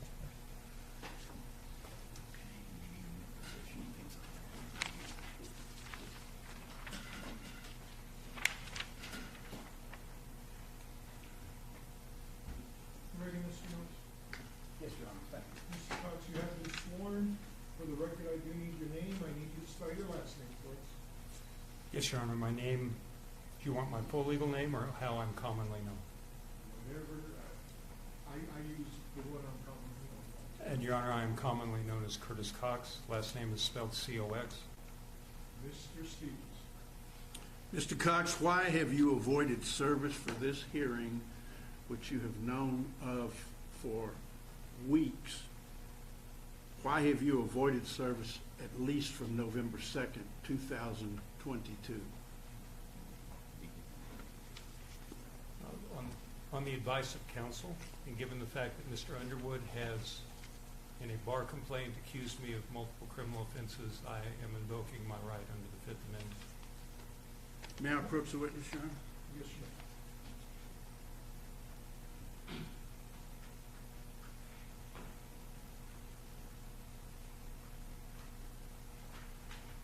Cox, I show you what's been marked as Defendant's Exhibit number 9.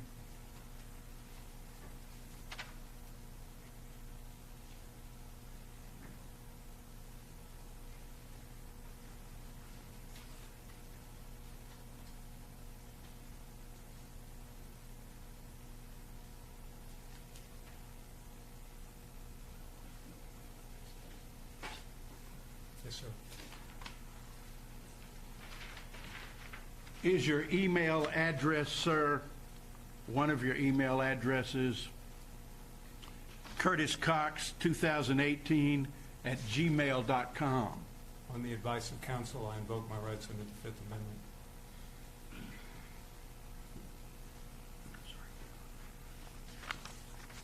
Did you not open an email on November 9th, 2022 at approximately 5:24 p.m. Mountain Time, serving you a copy of a subpoena to appear at this hearing today on November 30th? On the advice of counsel, I invoke my rights under the Fifth Amendment. Your Honor, at this time I offer defendant's number 9 into evidence. Any objection?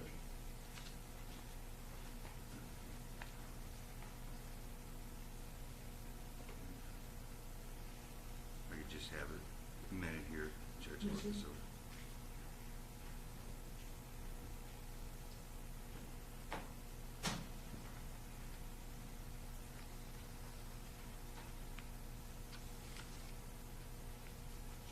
you said I felt this was the electronic service. No objection. defense side has admitted it does. For the purpose of this status hearing into possible violation of the court's order of July 1st. That's what it's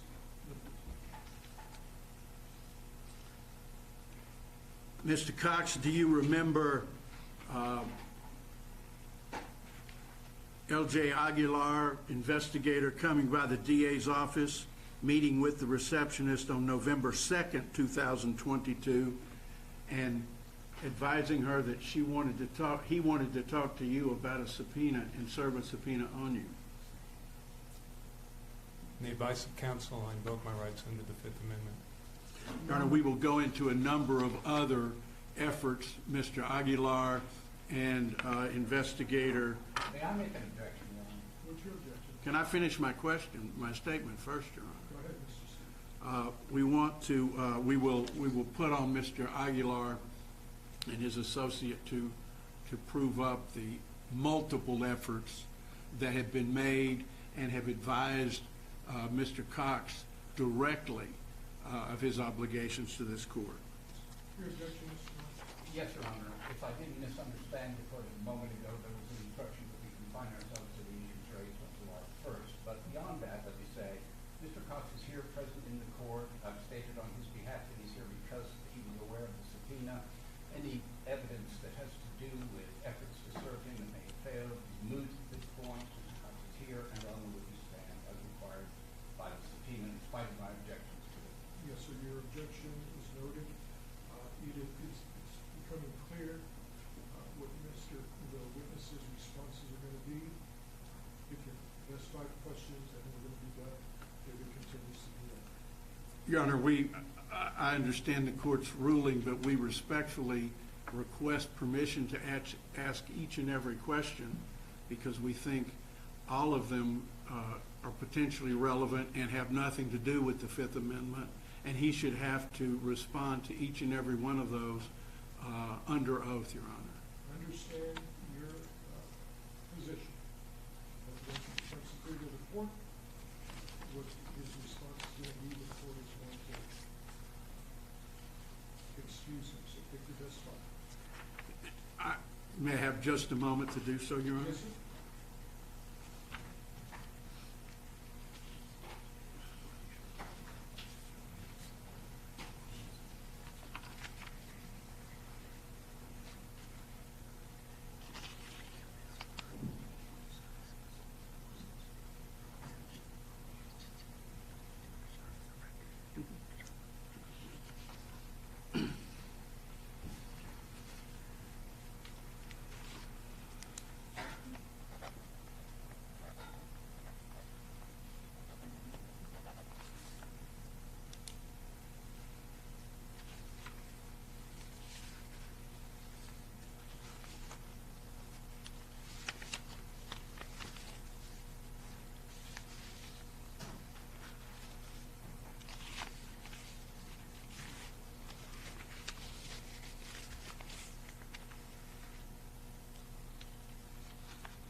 Explain to the court, Mr. Cox, what you had to do in conjunction with Roger Rodriguez on September the 19th, 2022 to revoke the visa and the Century Pass that had been granted to Ms. Rosa Maria Valdez Garcia. On the advice of counsel, I invoke my rights under the Fifth Amendment.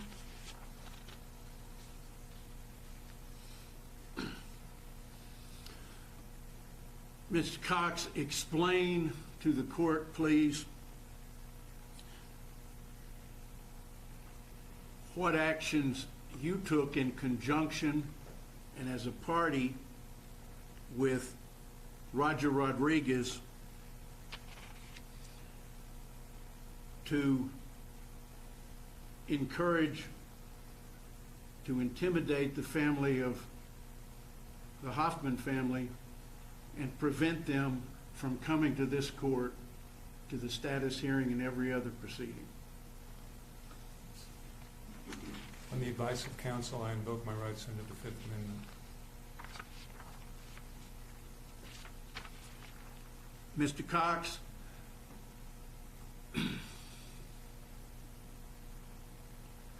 can you justify a single one of the legal pleadings that you have filed between the date of July 1st, 2022, and the last one you filed in this case? Can you justify a single one as a legitimate legal pleading? Or were they, in fact, simply efforts, desperate efforts on your part to avoid appearing at this status hearing at all costs? On the advice of counsel, I invoke my rights under the Fifth Amendment.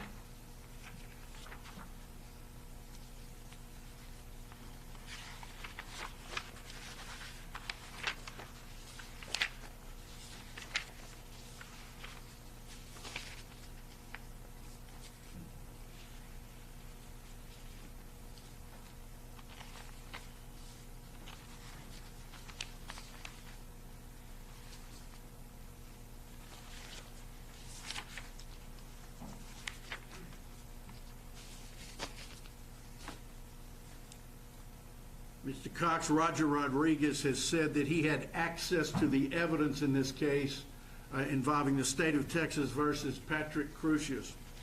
What access did you or any member of the district attorney's office provide Roger Rodriguez access to evidence in this case?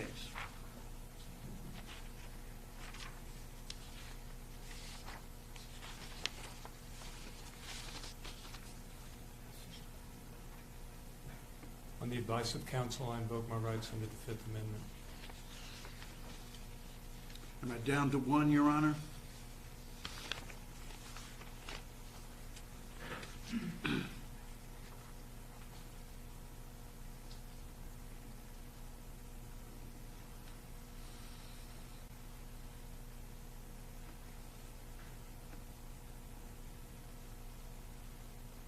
Why did you first withdraw from this case on November 3rd, 2022, and then resign from your position as senior division chief subsequently?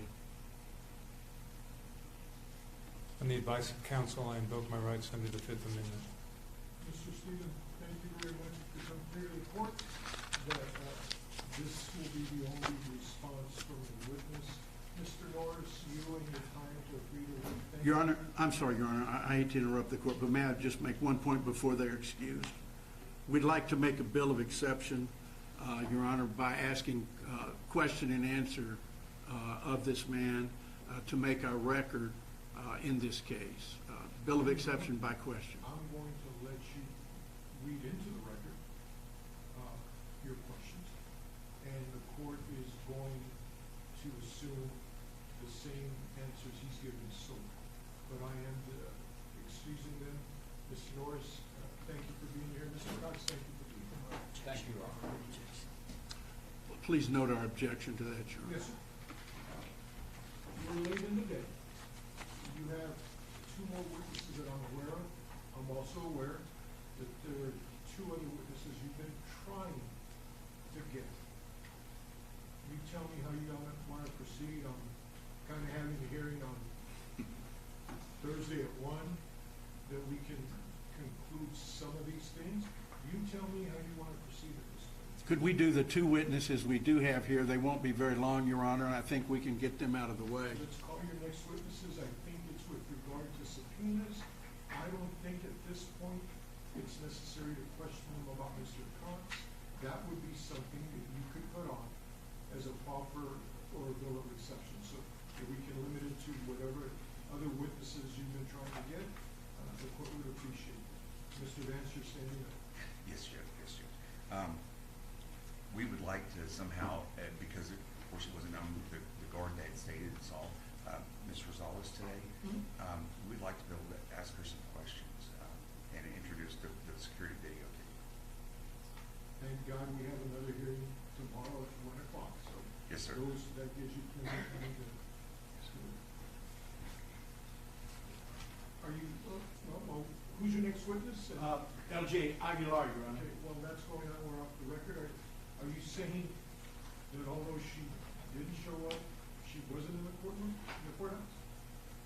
Judge, I was told that there's nothing on the security cameras. I'm just trying to, okay? Yes, sir. So I just wanted to, clear that up, whatever it may be. Sir, you have been sworn. Please be seated. For the record, I will need your name. I need you to spell your last name for us. It's Jose Aguilar, last name Aguilar. Mr. Stevens. Mr. Aguilar, give us a brief summary of your experience in law enforcement. I was a criminal investigator for the county. I was with the county attorney's office as a criminal investigator as well. I'm certified in fingerprints, handwriting. We handle a lot of the capital murder cases, state, local, federal. And when did you retire from the police department? I left the county about 20 years ago. I said police department, I guess I meant the county The county, of El yeah. Paso. That is correct. About 20 years ago, And I opened this. this private investigator's business? That is correct. 20 years ago I opened. How long, well then 20 years, how long have you been licensed as a private investigator? Exactly 20 years. And you have an office here in El Paso? That is correct. And you have a number of associates and other employees working for you? Yes, other retired law enforcement, correct. And were you appointed by this court, by Judge Medrano, in early August 2019 to serve as a private investigator for Mr. Crucius? That is correct. Sometime in November of this year, 2022, Mr. Aguilar, did you have a meeting with Attorney Felix Valenzuela in which he requested you to serve some subpoenas? Yes, I did. And did he ask you, what four persons did he ask you to serve with subpoenas? It was the District Attorney Yvonne Rosales, Assistant District Attorney Curtis Cox, Rogelio Rodriguez, who I believe is a magistrate up in Vinton, and Ana Rodriguez as well. So did you have subpoenas issued for each one of those four people? That is correct. And that's something you've done many times in your business, have subpoenas issued by the district clerk. Yes, that is correct. And you have a lot of experience serving subpoenas, you and your office, do you not? That is correct. Okay. Now, we've got some reports here, and you provided me with those today, and we're going to offer them into evidence. But let me ask you to begin with, were you successful, you yourself or your associate, successful in serving any of those four people with subpoenas? No, we were not. And did you make extraordinary efforts to do so? Yes, we did. So let me ask you first about, and again, the specifics are detailed, are they not, in Defendants Exhibits 1, 2, 3, and 4? Yes, they are. But let me just get an idea of what you did to serve, in beginning, what you did to serve District Attorney Yvonne Rosales. I myself made several attempts at her home, at her residence, here at her place of employment, and the second floor at the district attorney's office.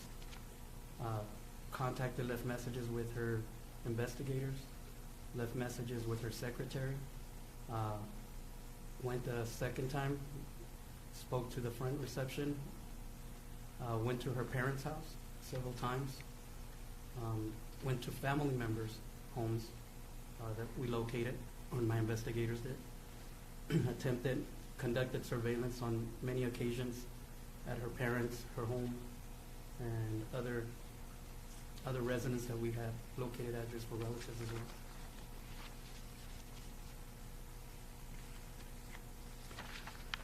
So specifically, Mr. Aguilar, you've also talked about, the judge has explained to us what, he doesn't want us to talk specifically about Curtis Cox, so I won't do that. But the efforts you made to subpoena Cox are also in the exhibits, are they not? Yes, they are. So did you visit Miss Rosales, to go back to her, did you visit Miss Rosales's office on November the 2nd, 2022? Yes, I did. And attempted to talk to, did you talk to her directly, Miss Rosales, or her staff? The information I received, she was not in, so I spoke with her staff. And left a what message? I spoke with, I believe, one of the investigators and left my card asking if Ms. Rosales was there, if they could give her my card, as well as to one of their investigators to contact me.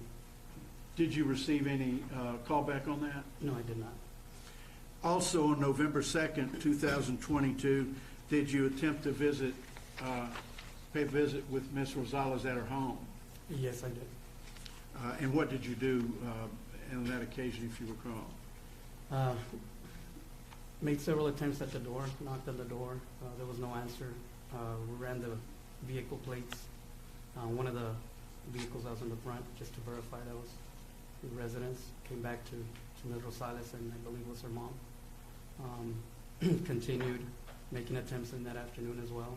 But my card with her was left on her door with her name to please contact me, my cell number, or any one of my investigators as well. So later in the day on November 2nd, did you speak with Jesse Rosales, or did you attempt to speak with Jesse Rosales and Esperanza Rosales? That is correct. That would be at her residence, her parents' residence. And what did you do in an effort to contact Ms. Rosales through her parents? I believe the father was there. He was not cooperative. He just kept telling us nobody was home. He was sitting outside. I explained what we were trying to do. I was trying to get in touch with Ms. Rosales. He was not cooperating or talking to me anymore, so I wedged my card in her door, the wrought iron door, and made sure my information was in the back, letting them know that Ms. Rosales, that I was looking for her. What was the purpose of wedging your card in the gate? Well, eventually they would have to come in, making sure that she would get the card, or somebody in the residence would get the card and pass her the information. Was that at her house or her parents' house? That was at her parents' house. On November 3rd, did you go back to the DA's office and try to speak with Ms. Rosales? That is correct. Leave a message with the receptionist? With the receptionist, yes. Any callback? I received no callback.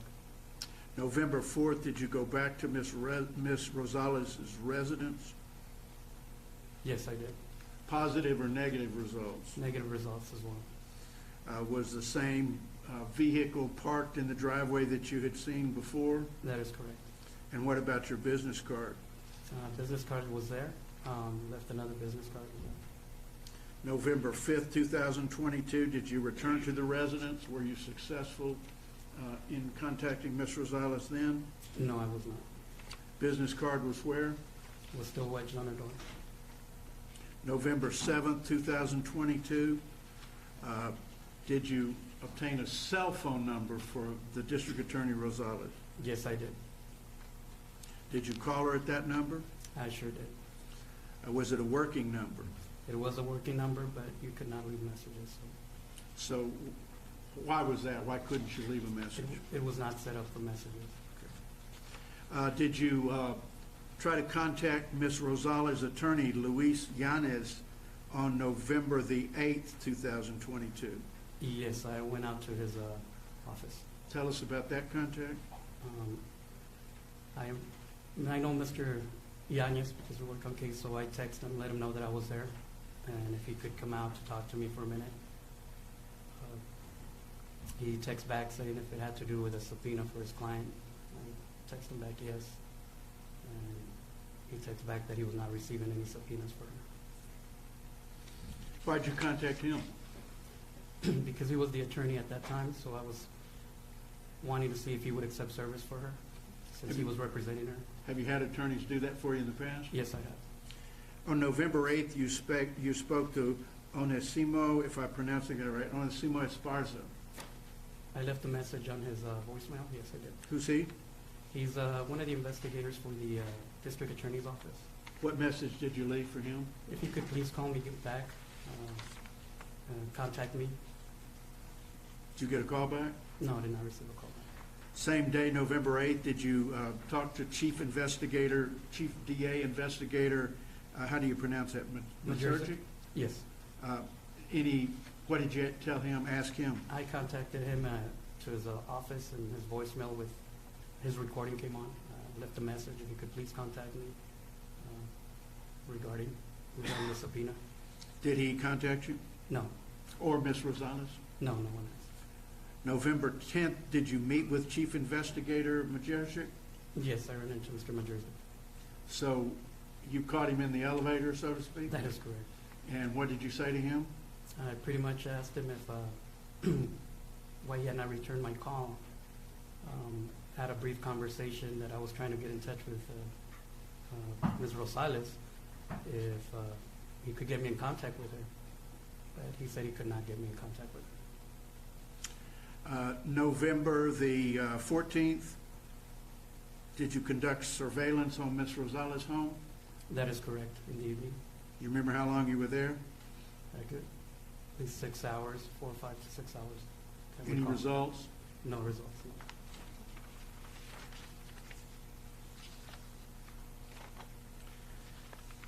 Did you make, without going into those specific efforts, did you make similar extensive efforts to contact Assistant District Attorney Sanford Curtis Cox, Yes. beginning November 2nd, 2022? Yes, that is correct. Did you actually, were you the one who emailed the subpoena to Mr. Cox? I sure did. That would be Defendant's Exhibit Number 9. And did he open that email? He did open the email as received. Did he respond to you in any way? No response was received. And Defendant's Exhibit Number 9, does that command his presence today to this hearing, November 30th? Yes, I did. Did you ever speak to Mr. Cox on the phone, and how did that happen? Yes, I did. And would that be on November 7th, 2022? Yes, What number did you call? Not the number, but correct. what, was it his cell phone number or his office number? Do you remember? I contacted him on his cell phone. And did he answer the phone? He had not answered before, but he answered this time. You say he had not answered before. What was different about this time? I called him from the courthouse to hopefully make him believe they were calling him from the office, and maybe he would answer. So he answered the phone. I had a brief conversation about needed to speak with him, needed to meet with him. And he was a little bit irate with why was I calling him from the courthouse. But did he agree to cooperate? He said that he would get his attorney to contact me and set up an appointment. And did you tell him specifically when you talked to him on the phone on that date that you were trying to serve him with the subpoena? Yes, I gave him the information on the subpoena, the hearing date that had a subpoena for him for the 30th in the 409th District Court, and that's when he got a little upset. For this hearing today? That is correct. And did his attorney ever contact you? I received no calls from anyone. And so were further efforts made to contact Mr. Cox that are reflected in this, in Exhibit Number 2? Yes, continued efforts to his home. And did you also, again, I'll just refer to Defendant's Exhibit 3, that relates to your efforts to serve Rogelio Roger Rodriguez beginning November 2nd. Did you make extensive efforts to contact Rogelio Rodriguez? Yes. At his home? At his home, at his work. At his workplace? How about at his municipal court that he presides over in the village of Vinton? Yes, I did. I even met with their city manager there. What did they tell you? That they had not seen Mr. Rodriguez in months. And, At all? that he had not been in there for at least 2 to 3 months that they had not seen him. And did you receive any callback from Roger Rodriguez after visiting his court? No, I left my car with the city manager after I spoke with her and had her advise her if she would talk to him or have him call me to my cell number, left all my information for them. No callback. No callback. Have you gotten hold of him as of today at all? No efforts were made, even to his parents' house as well. Everything's, And are the efforts you made to get his wife into court, are they detailed in Defendant's Exhibit number 4? yes, they are.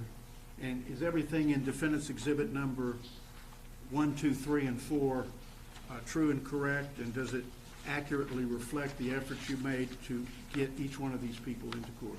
Yes. And you have an associate, do you not? We have 3 associates, yes. Enrique Cortez. That Is is he an correct. associate of yours? Yes, sir. Did he also prepare, and by the way, these defendants exhibits 1 through 4 are affidavits of due diligence and non-service. Are those commonly prepared in your line of work?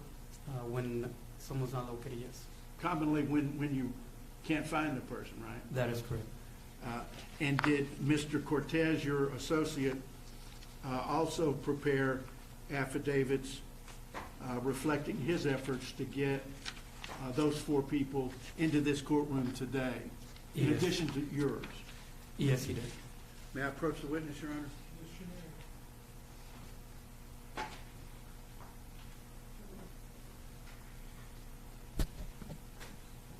Just make sure you've seen all these.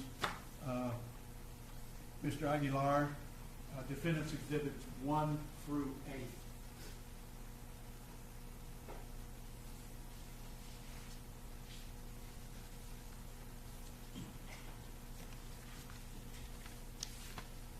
Yes. Your Honor, we offer 1 through 8. I have shown them to Mr. Vance. And Judge, I would just object to, if it's possible, to redact the addresses and nurses information. We have no objection there. I will do that. Defense exhibits 1 through 8 are what it says. We'll pass the witness, Your Honor. Mr. Vance, you may examine this witness.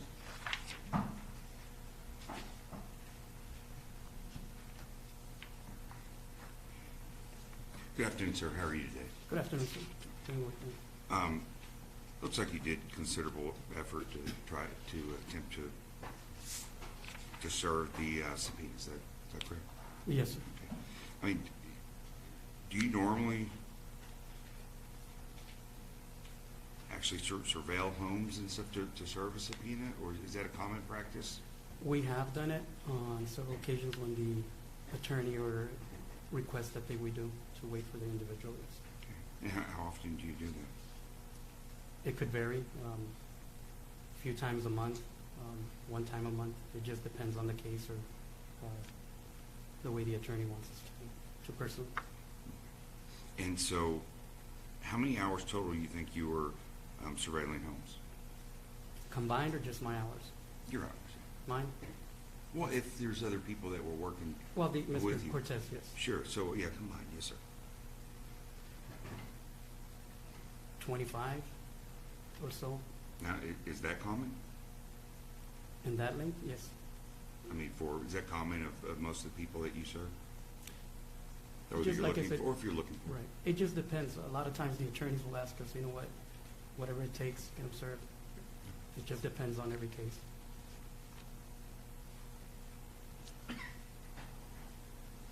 And you did say that you would go back and the business cards were still there, like in the door, or wedged in the gate door, different, like you explained earlier, you will leave Right. there to see if someone has come in or out.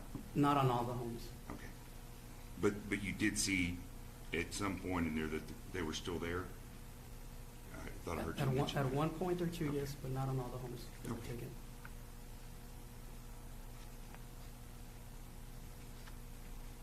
And how did you get the addresses? We're state licensed private investigators, so we have access to request through DPS, who runs our license. And we do request and we run the information. We ran the plates.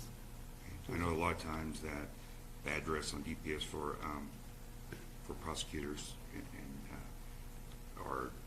and judges are not disclosed. Yes, that's correct.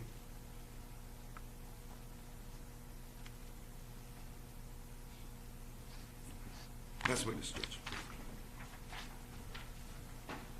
I don't even have to ask, you jumped up so fast. Go ahead. Have you ever, Mr. Aguilar, served public servants with subpoenas before? Yes, I have. Have you ever had a public servant go to such efforts to avoid a subpoena simply to come to court and give testimony under oath? I have not. Is that why you had to go to the extreme efforts you went to in this case? Yes. And except for your one successful email service, nobody showed up? The email and the talk with Mr. Chris, no. That's nobody else. Nothing further, Your Honor. Thank you, Mr. Aguilar, you may step down. Thank you, Your Honor.